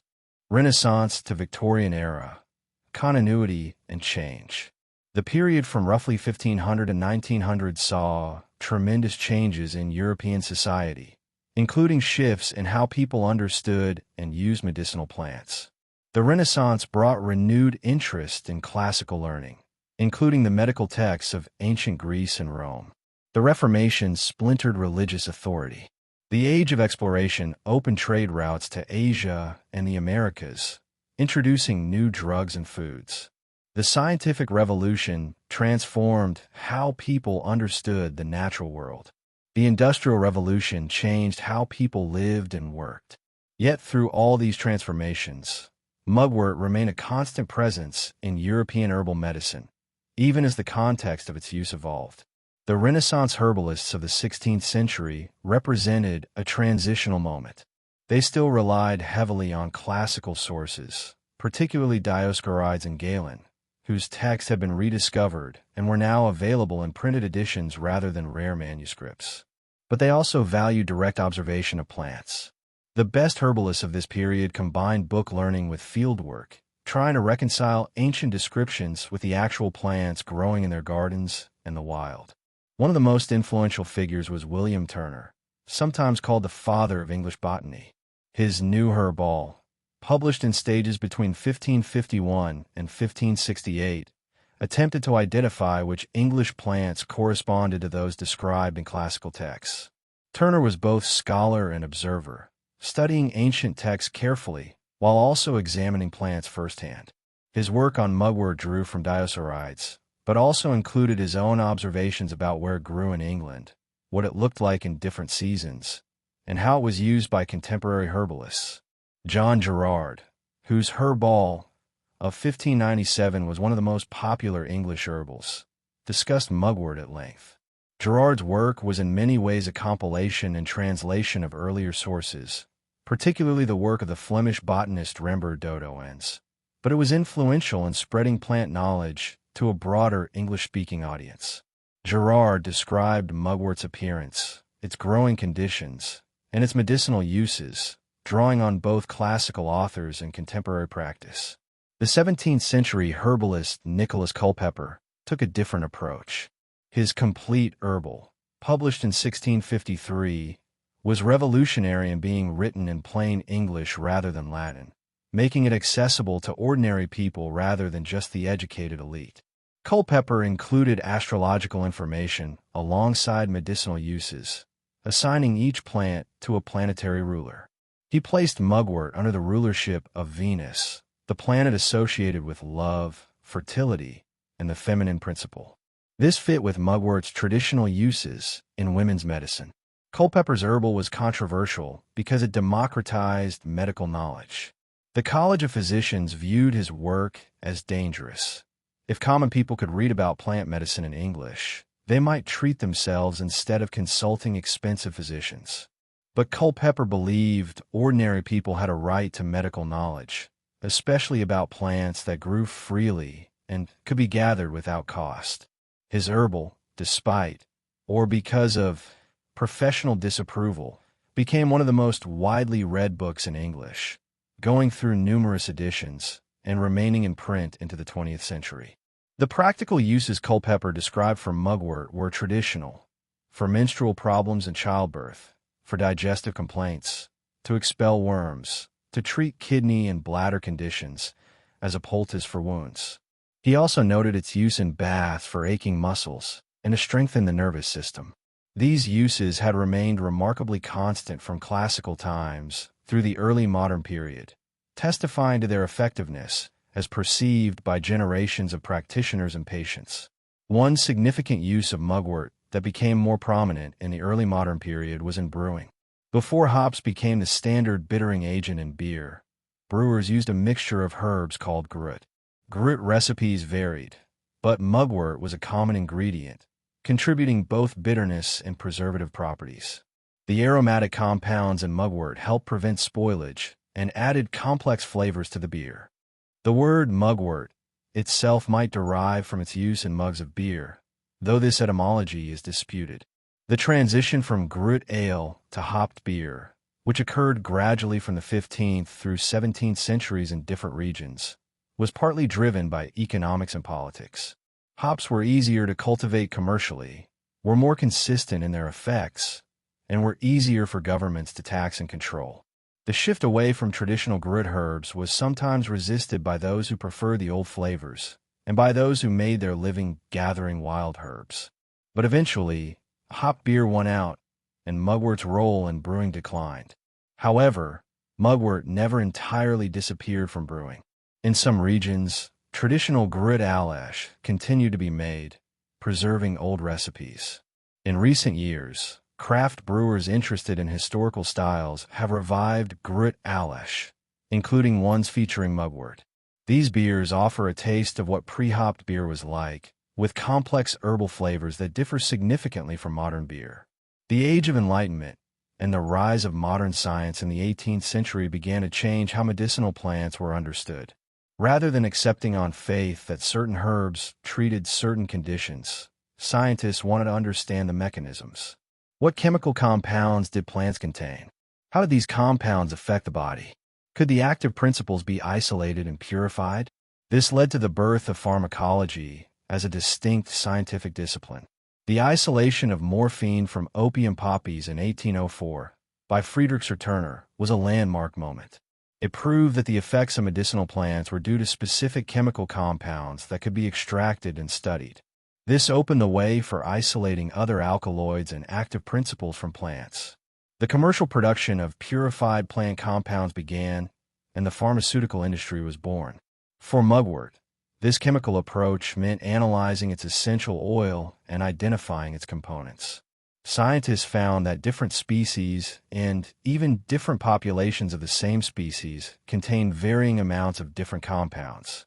The complexity and variability made mugwort a less attractive target for pharmaceutical development than plants with more consistent, potent effects.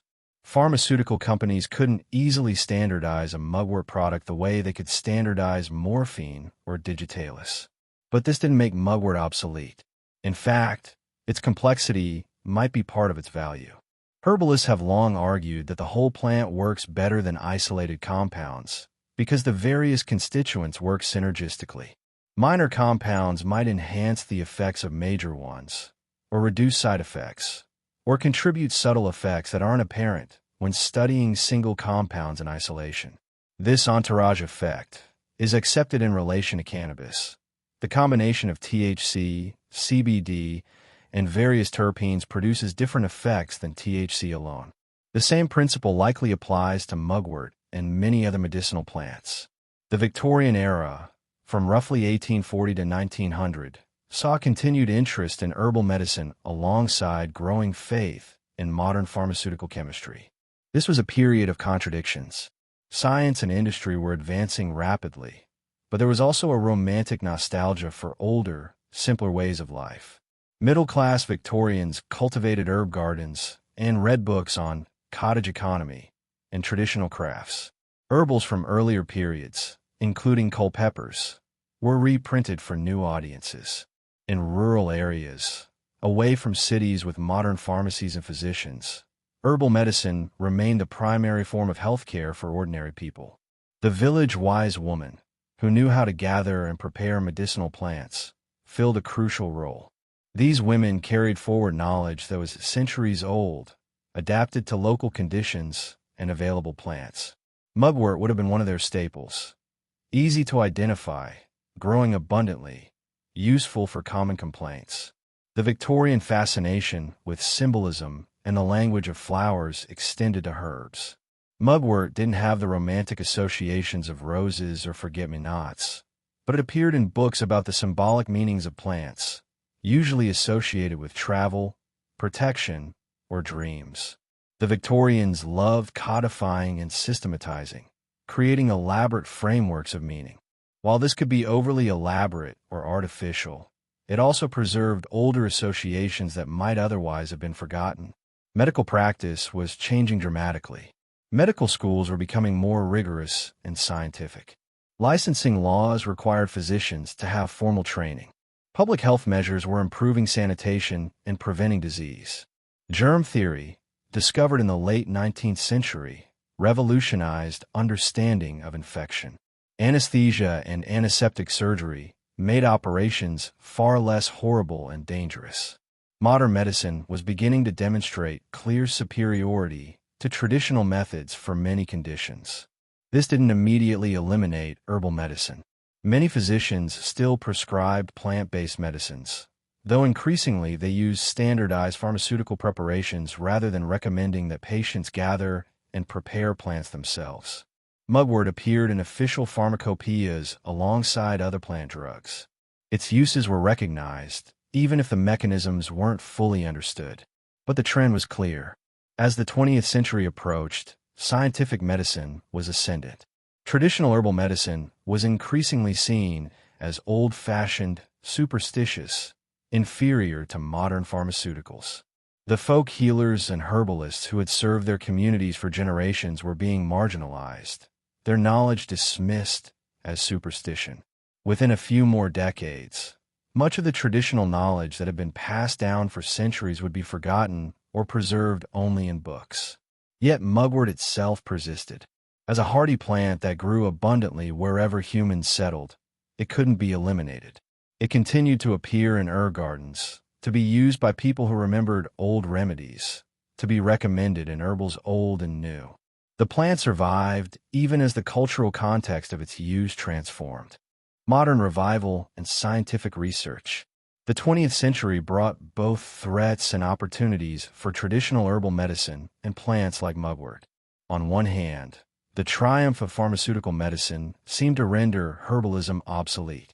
Why gather wild plants and brew bitter teas when you could take a pill containing a precisely measured dose of a purified compound?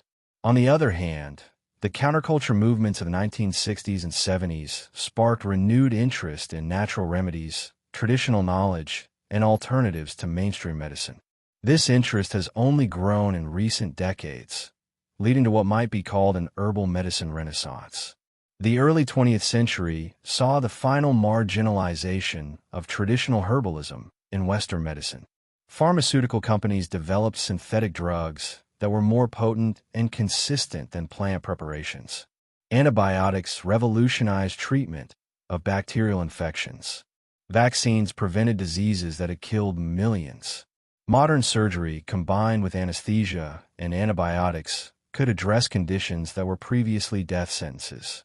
The success of scientific medicine was undeniable. Herbal medicine didn't disappear, but it became relegated to the fringes. Some older physicians continued to use plant-based remedies alongside modern drugs. Health food stores sold herbal products, often making exaggerated claims that couldn't legally be made for pharmaceuticals. Folk traditions persisted in rural areas and immigrant communities. But mainstream medicine had no place for plants like mugwort. Medical schools didn't teach about herbal remedies except as historical curiosities. Doctors actively discouraged patients from using herbs, seeing them as worthless at best and dangerous at worst. The 1960s counterculture challenged many mainstream institutions and practices, including conventional medicine. Young people became interested in alternative approaches to health, including herbalism, traditional Chinese medicine, Ayurveda, and other systems that emphasized natural healing and holistic wellness. This wasn't purely nostalgia or rejection of science. Many of the alternative medicine proponents were highly educated people who understood scientific method, but felt that mainstream medicine had become too reductionist, too focused on treating symptoms with drugs rather than addressing root causes of illness. The environmental movement, which emerged in the same period, contributed to interest in medicinal plants. If industrial society was poisoning the environment, perhaps we should look to traditional, sustainable practices for alternatives. Using plants for medicine seemed more ecologically sound than relying on synthetic pharmaceuticals that required industrial production and created pollution. The feminist health movement of the 1970s also played a role in reviving interest in herbal medicine, particularly herbs used for women's health. Women's health clinics often incorporated herbal remedies alongside conventional treatments. Books like Our Bodies, Ourselves included information about herbs for menstrual problems, pregnancy, childbirth, and menopause. Mugwort, with its long history as a women's herb, found new audiences among women seeking alternatives to hormonal birth control or conventional medical management of gynecological issues. By the 1980s and 90s, herbal medicine had moved from counterculture fringe to alternative medicine mainstream. Natural food stores proliferated. Herbal products became big business. Books about herbal healing became bestsellers. Professional organizations of herbalists were founded, offering training and certification. While conventional doctors remained skeptical, many patients were using herbs, either alongside conventional treatment or instead of it. This revival created opportunities for serious scientific study of medicinal plants. If people were using these herbs anyway, shouldn't we study them rigorously to determine what worked, what didn't, and what might be dangerous? Funding became available for research on traditional medicines. Universities established centers for integrative medicine that studied both conventional and alternative approaches. The quality of herbal research improved dramatically. For mugwort, this meant actual scientific studies rather than just traditional claims. Researchers analyzed its chemical composition in detail, identifying dozens of compounds. They tested extracts on cell cultures and laboratory animals to investigate mechanisms of action. Some clinical trials examined its effects on specific conditions. While the research remains limited compared to major pharmaceuticals, there's simply much less money available for studying plants that can't be patented. We know far more about mugwort's chemistry and pharmacology than earlier generations did. The essential oil composition of mugwort has been thoroughly characterized. Different chemotypes exist, with variation in the relative amounts of different compounds. Some populations are high in camphor, others in cineol, others in thujone. This variation helps explain why traditional sources sometimes gave contradictory information about mugwort's effects. they were likely dealing with different chemotypes. It also complicates efforts to standardize mugwort products, though this is seen by many herbalists as a feature rather than a bug. The variation means that practitioners can select specific sources for specific uses. Studies have confirmed that mugwort has genuine pharmacological properties. In vitro and animal studies show antibacterial effects against certain bacterial species, antifungal activity, anti-inflammatory properties, and antioxidant effects. The sesquiterpene lactones found in mugwort can affect immune function and have mild antimicrobial activity. The volatile oils have both antimicrobial and mild psychoactive properties. These findings validate traditional uses of mugwort as a medicinal plant, even if the mechanisms weren't understood by earlier healers. Research on mugwort's effects on the reproductive system has yielded mixed results. Some studies confirm that mugwort can stimulate uterine contractions, supporting the traditional warnings about avoiding it during pregnancy. Other studies have found estrogenic activity, meaning mugwort compounds can bind to estrogen receptors. This could help explain its traditional use for menstrual irregularities and menopausal symptoms, though the effects are much weaker than pharmaceutical hormone therapy. The question of mugwort's effects on dreaming has received less scientific attention, probably because dreams are difficult to study objectively, and there's little commercial incentive to develop a dream enhancement drug. The studies that do exist are small and often not well controlled. Some have found that people who use mugwort report more vivid dreams and better dream recall, but determining whether this is due to mugwort's pharmacological effects, placebo effects, or changes in sleep quality is challenging. The subjective nature of dream experiences makes rigorous scientific study difficult. One area where mugwort has been studied more extensively is in traditional Chinese medicine and moxibustion. Dozens of studies, primarily from China, Korea, and Japan, have investigated moxibustion's clinical effects. While the quality of these studies varies, some well-designed trials have found evidence for efficacy in treating certain types of chronic pain, in improving circulation, and in turning breech fetuses. The mechanism might involve both the thermal effects of heat on tissues and pharmacological effects of compounds absorbed through the skin from burning moxa. Western scientific medicine's response to this research remains mixed. Some physicians acknowledge that certain herbal remedies, including mugwort for specific uses, have a place in healthcare. Others remain deeply skeptical, pointing out that many herbal studies are poorly designed, have small sample sizes, or are published in journals with less rigorous peer review. They worry about variable quality and potency in herbal products, lack of standardization, potential toxicity, and interactions with pharmaceutical drugs. These concerns aren't entirely unfounded. The herbal product industry is imperfectly regulated, and quality does vary considerably. The question of how to integrate traditional herbal knowledge with modern scientific medicine remains unresolved. Some propose that traditional medicine systems should be studied scientifically to identify what works, which can then be incorporated into evidence-based medicine. Others argue that traditional systems have their own logic and validity that can't be reduced to modern scientific categories. They point out that the reductionist approach of isolating single compounds and testing them in controlled trials misses the holistic nature of traditional herbal medicine. Where plants are used in combination, treatment is individualized to the patient, and the therapeutic relationship between healer and patient is part of the medicine. For mugwort, the practical reality is that it continues to be used by herbalists, naturopaths, and individuals who have found it helpful based on personal experience or traditional recommendation. The revival of interest in herbalism has meant more people growing mugwort in gardens, gathering it from wild populations, and using it for everything from menstrual support to dream enhancement, to simply making tea because they enjoy the taste. Books and websites about herbal medicine almost universally include information about mugwort, passing forward the traditional knowledge to new generations. The internet has dramatically changed how herbal knowledge is shared.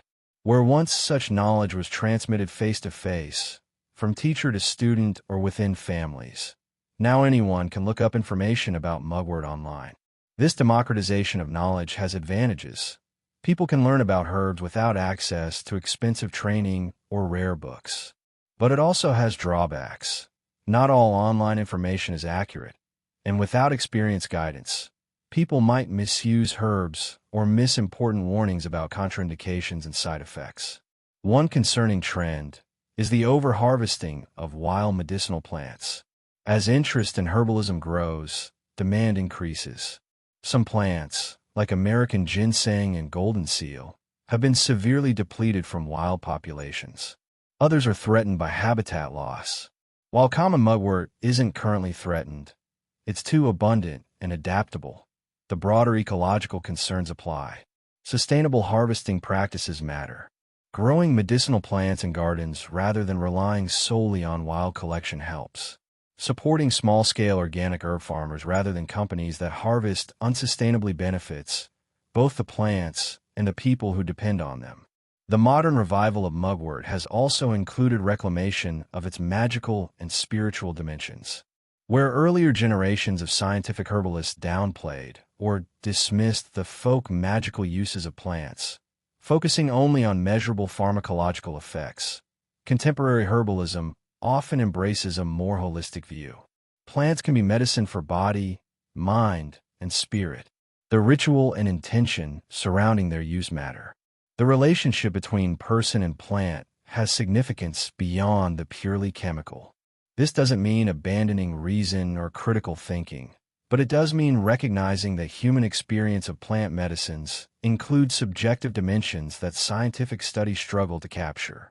Neo-pagan and witchcraft communities have particularly embraced mugwort, seeing it as a witch's herb that connects them to pre-Christian European traditions. While these modern practices may or may not accurately represent historical witchcraft, which is itself a complicated question, they represent genuine spiritual engagement with plants and nature. For people who feel alienated from mainstream religions or from modern society's mechanistic materialism, working with plants like mugwort in ritual contexts provides meaningful spiritual experience. The question of cultural appropriation remains relevant in modern herbalism. Native American uses of plants like white sage have been commercialized and appropriated in ways that harm both the plants and the communities whose traditions are being exploited. Mugwort exists in a different space because it was used by many different cultures independently, but the broader issue still applies. Learning about traditional uses of plants should be done respectfully, with acknowledgement of the sources of knowledge and awareness of power dynamics and colonial history. Looking forward, mugwort's future seems secure. It's too widespread, too useful, too deeply embedded in multiple cultural traditions to disappear. Climate change and environmental degradation threaten many medicinal plants, but mugwort's adaptability means it will likely continue to thrive, possibly even expanding its range as conditions change. The knowledge of how to use it is being actively maintained and passed forward by herbalists, traditional medicine practitioners, and ordinary people who have found it helpful. The challenge isn't preserving mugwort itself. The plant needs no help from us to survive. The challenge is preserving and continuing to develop the knowledge of how to use it wisely. This means maintaining traditional knowledge while also being open to new understanding from scientific research.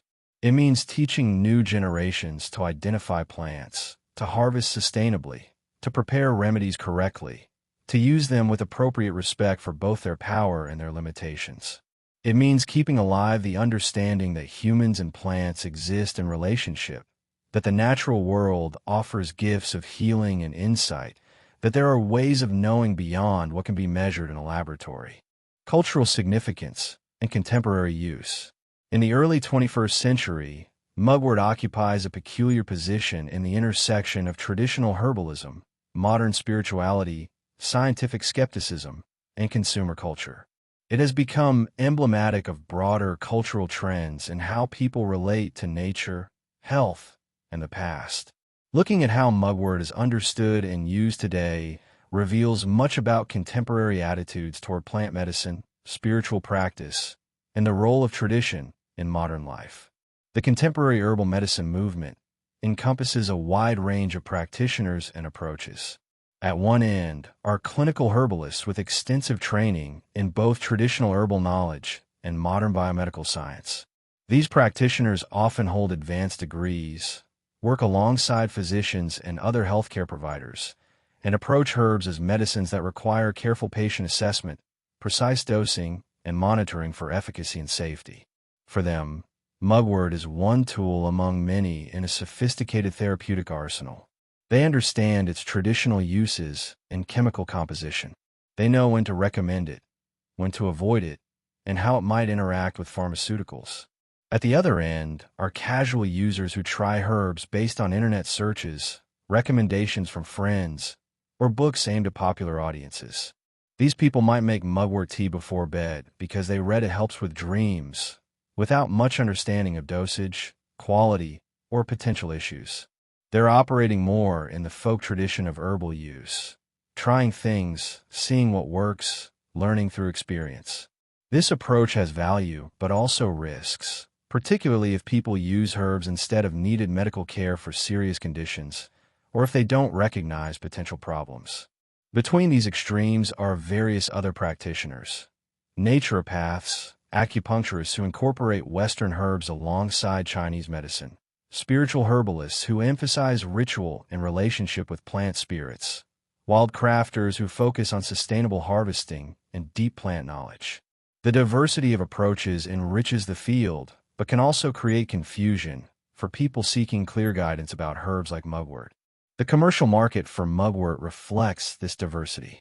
Health food stores sell dried mugwort in bulk, in tea bags, and as capsules or tinctures. Quality varies enormously. Some products contain high-quality, properly identified and processed mugwort harvested from clean environments.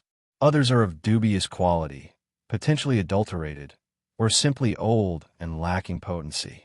The lack of rigorous regulation in the supplement industry means consumers often can't tell what they're getting. Online sellers offer everything from raw plant material to elaborate products marketed for specific purposes. Lucid Dream Tea Blends, women's wellness tinctures, spiritual cleansing smudge bundles. The marketing language often makes claims that would be illegal for pharmaceutical drugs, taking advantage of looser regulations for supplements and herbs. These products appeal to consumers seeking natural alternatives to conventional medicine or spiritual practices that connect them to older traditions.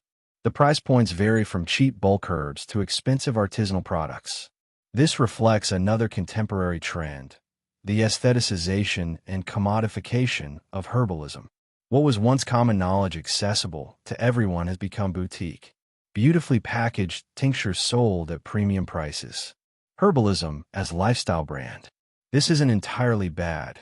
Skilled herbalists deserve to make a living, and quality products require care and expertise to produce. But there's something lost when plant medicine becomes another consumer product, rather than a relationship with the living world. Social media has become a major platform for sharing herbal knowledge. Instagram herbalists post aesthetically beautiful photos of plants, preparations, and rituals. YouTube channels offer tutorials on everything from foraging to tincture making. TikTok has young herbalists sharing plant knowledge in short, accessible videos. This democratization of information is valuable, making traditional knowledge available to people who might never have access to in-person training. But it also can lead to oversimplification, the spread of inaccurate information, and the presentation of herbalism as simpler and safer than it actually is. The contemporary interest in lucid dreaming has given mugwort renewed attention. Online communities of lucid dream enthusiasts share experiences with various oneirogens, including mugwort. They experiment with doses, preparation methods, timing, and combinations with other techniques. This crowdsourcing of knowledge mirrors how traditional cultures develop plant wisdom, but at an accelerated pace with global reach. The accumulation of anecdotal reports, while not scientific, provides a kind of evidence about what people experience with mugwort in dream contexts. Some of this contemporary use blends seamlessly with older traditions. Someone brewing mugwort tea for menstrual cramps or digestive upset is doing exactly what their ancestors might have done. Someone gathering wild mugwort on the summer solstice and hanging it over their door for protection is continuing an old folk custom. The continuity between past and present is direct and unbroken in these cases. But other contemporary uses represent innovations or adaptations. The formalized practice of lucid dreaming, complete with reality checks and dream journals, is largely a modern development, though enhanced by traditional dream herbs. The use of mugwort in carefully formulated herbal blends designed to target specific effects is more sophisticated than traditional simple preparations. The incorporation of mugwort into neo-pagan rituals creates new traditions that draw on historical elements, but aren't direct continuations of any specific historical practice. The question of authenticity in contemporary herbal and spiritual practice is complex and sometimes contentious. Purists argue that only traditional uses, as preserved in historical texts or living cultural traditions, have validity. Others embrace experimentation and innovation, seeing tradition as a living thing that grows and changes. Both perspectives have merit. Respect for tradition is important. It represents accumulated wisdom tested by time. But tradition was never static. Each generation adapted inherited knowledge to new circumstances, added discoveries, lost practices that no longer served. For mugwort, this means contemporary uses can be both traditional and innovative. Using it for women's health or digestion connects directly to thousand-year-old practices. Using it in lucid dreaming practice draws on old associations with dreams, but in a new framework. Including it in rituals honoring a modern conception of the divine feminine links to its ancient association with Artemis, but in a contemporary spiritual context. None of this is wrong, but honesty about what's historical and what's contemporary interpretation matters. The environmental context of contemporary mugwort use deserves attention. While common mugwort isn't endangered, broader concerns about plant medicine sustainability apply. As more people turn to herbalism, pressure on wild plant populations increases. Some medicinal plants are seriously threatened. Supporting sustainable and ethical sourcing becomes crucial. This means buying from sellers who harvest or cultivate responsibly, growing medicinal plants in gardens when possible, learning proper wildcrafting ethics, and being willing to pay fair prices for quality products rather than always choosing the cheapest option. Climate change is already affecting medicinal plants. Ranges are shifting. Growing seasons are changing. Traditional harvest times may no longer correspond to peak potency as flowering and growth patterns shift. Droughts, floods, and extreme weather events damage plant populations. These changes don't affect common mugwort as severely as more specialized plants, but they're part of the context in which contemporary herbalism operates. The future of plant medicine is uncertain in a rapidly changing world. The intersection of herbalism and social justice raises important questions. Who has access to plant medicine? Whose knowledge is valued and whose is dismissed? How do issues of race, class, and gender affect who can practice herbalism professionally and who is taken seriously? The dominant narrative of Western herbalism has been quite white, despite the fact that many communities of color have maintained rich herbal traditions. Recent years have seen more attention to herbalists and healers from diverse backgrounds, but inequalities persist. For mugwort specifically, questions arise about who teaches about its uses and in what contexts. Native American traditions with California mugwort are sometimes taught by non-native people, raising appropriation concerns. Traditional Chinese medicine's use of mugwort in moxibustion is sometimes practiced by people without deep grounding in TCM principles. European folk uses are taught in contexts that sometimes romanticize or misrepresent historical practices. Navigating these issues requires thoughtfulness about whose knowledge we're drawing on and how we honor those sources. The legal status of mugwort varies by jurisdiction and context. In most places, selling and using mugwort for traditional purposes like tea or external application is legal. But regulations around health claims, labeling requirements, and what can be sold as medicine versus supplement versus food vary considerably. Some places have specific restrictions on herbs that can induce abortion, which technically includes mugwort, though enforcement is usually minimal for traditional herbs as opposed to pharmaceutical abortifacients. The future of mugwort in contemporary culture will likely be shaped by several trends. Continued interest in natural health and alternative medicine will maintain demand for herbs like mugwort.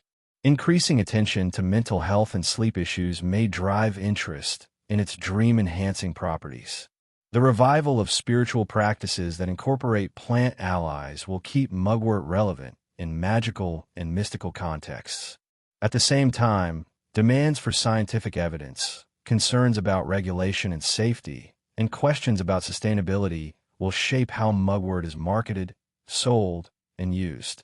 One hopeful trend is the growth of serious, thoughtful herbalism that balances respect for tradition with scientific understanding, that acknowledges both the physical and spiritual dimensions of plant medicine, that considers ecological and social justice dimensions of plant use.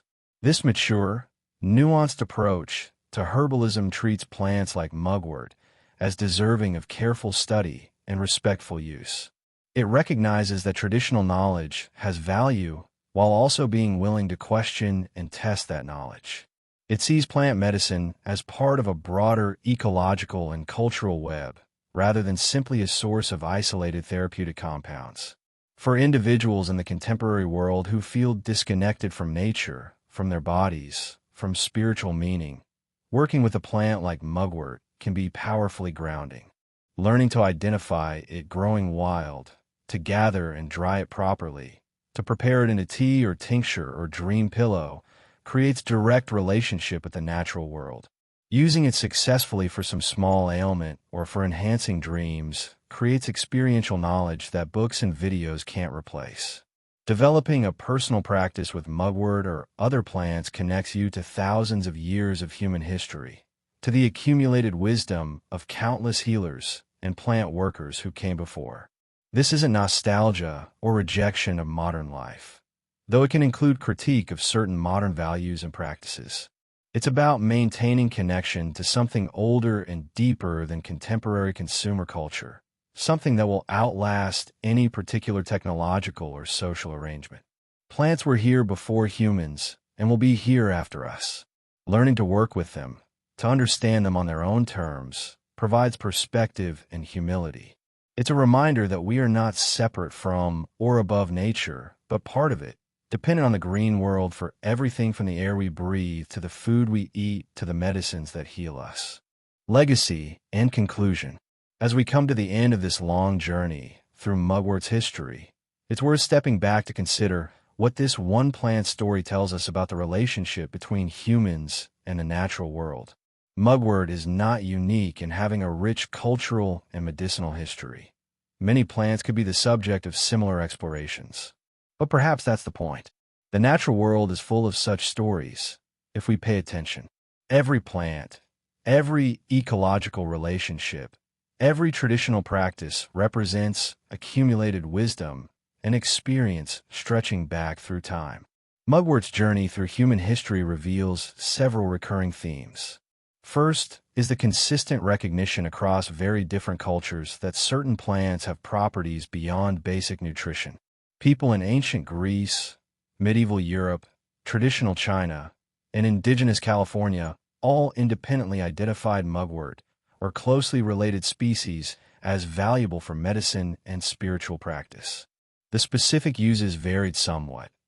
Moxibustion developed only in Asia, the nine-herb charm only in Anglo-Saxon England, but the core understanding that these plants were special remained remarkably consistent.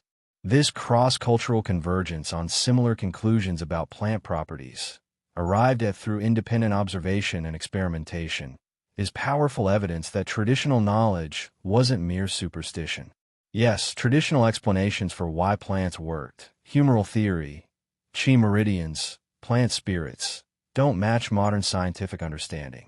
But the empirical observations of what worked were often accurate. Mugwort does affect menstruation. It does have antimicrobial properties. It does influence dreaming in subtle ways. Traditional healers knew these things long before science could explain them. The second theme is continuity across enormous spans of time. Practices and uses that appeared in ancient texts continued, with modifications, into the modern era. Someone using mugwort today for menstrual cramps or dreams is participating in a tradition that stretches back millennia. The plant itself connects past and present in a very direct way. The mugwort, growing wild in a vacant lot today, is the botanical descendant of plants that grew when Dioscorides walked the Roman Empire taking notes on medicinal herbs. The chemistry in its leaves is the same chemistry that Anglo-Saxon healers invoked in the 9 herbs charm. This continuity matters in an age of rapid change and disconnection from history. Most aspects of modern life have no such deep roots. Technologies come and go. Social structures transform. But certain fundamental human needs and human relationships with the natural world remain constant. We still get sick. We still need healing. We still dream and seek meaning in those dreams. The plants that serve these needs for our ancestors can still serve them today. The third theme is the intimacy between humans and plants. Traditional cultures didn't see plants as resources to be exploited or even as tools to be used. They saw them as relatives, allies, teachers. The language of the 9 herbs charm addresses plants as conscious beings with their own nature and power.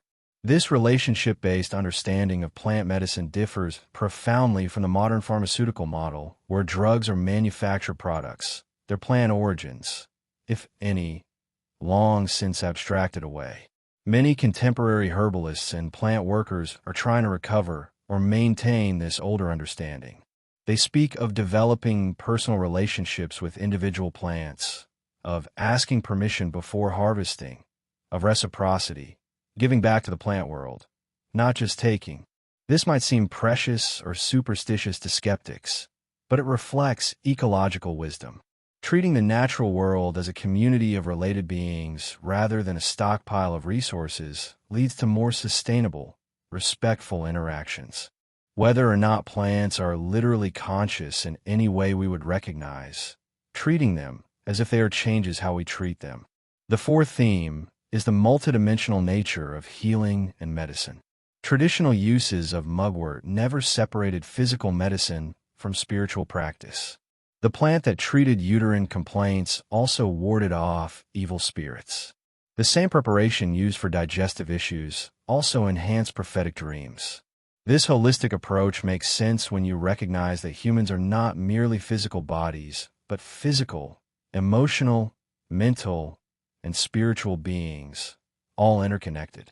What affects one dimension affects others. Modern medicine's reductionist approach, which tries to isolate specific compounds, treating specific pathologies, has achieved remarkable successes. We can cure bacterial infections, replace failing organs, correct genetic defects. These are genuine triumphs of scientific medicine. But something is lost in the reduction. The healing relationship between patient and healer. The patient's own agency in the healing process. The spiritual and emotional dimensions of illness and recovery. The integration of mind and body. Holistic herbalism, at its best, maintains attention to these dimensions. The fifth theme is the vulnerability of traditional knowledge. We've seen how knowledge was lost during various historical disruptions. The fall of the Roman Empire, the witch hunts, colonization of the Americas, suppression of traditional medicine by modern medical establishments. Each time knowledge is lost, it impoverishes everyone. The wisdom accumulated over thousands of years can be destroyed in a generation if it's not actively maintained and transmitted. This creates urgency around documenting traditional knowledge, supporting traditional healers and their apprentices, protecting medicinal plants and their habitats, and creating contexts where traditional and scientific knowledge can dialogue productively rather than competing. This isn't about preserving knowledge as museum pieces, but as living traditions that continue to evolve and serve human needs. The challenges facing mugwort and traditional plant medicine in the 21st century are significant. Climate change threatens plant populations and traditional growing regions. Overharvesting driven by commercial demand damages wild populations. The disconnect between urban populations and nature means fewer people know how to identify plants or have access to wild plants. Economic pressures make it difficult for traditional healers to make a living. Regulatory frameworks often favor pharmaceutical medicine over traditional approaches. But there are also reasons for hope. Interest in herbalism and plant medicine is growing.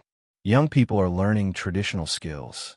Scientific research is beginning to take traditional knowledge seriously. Movements for food sovereignty, environmental justice, and indigenous rights all connect to preserving and revitalizing traditional plant knowledge. The Internet, for all its problems, does allow rapid sharing of information globally. Seeds and plants can be shipped internationally.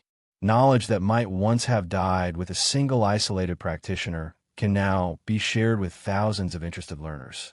For Mugwort specifically, the future seems relatively secure. The plant is too adaptable, too widespread, too embedded in multiple cultural traditions to be lost. It will continue to grow wild in temperate regions worldwide. People will continue to discover its uses, whether from books and websites or from traditional teachers. Some will brew it into tea for dreams or menstrual support. Others will burn it in moxibustion practice. Some will include it in spiritual rituals, while others will grow it in gardens simply for its aromatic foliage.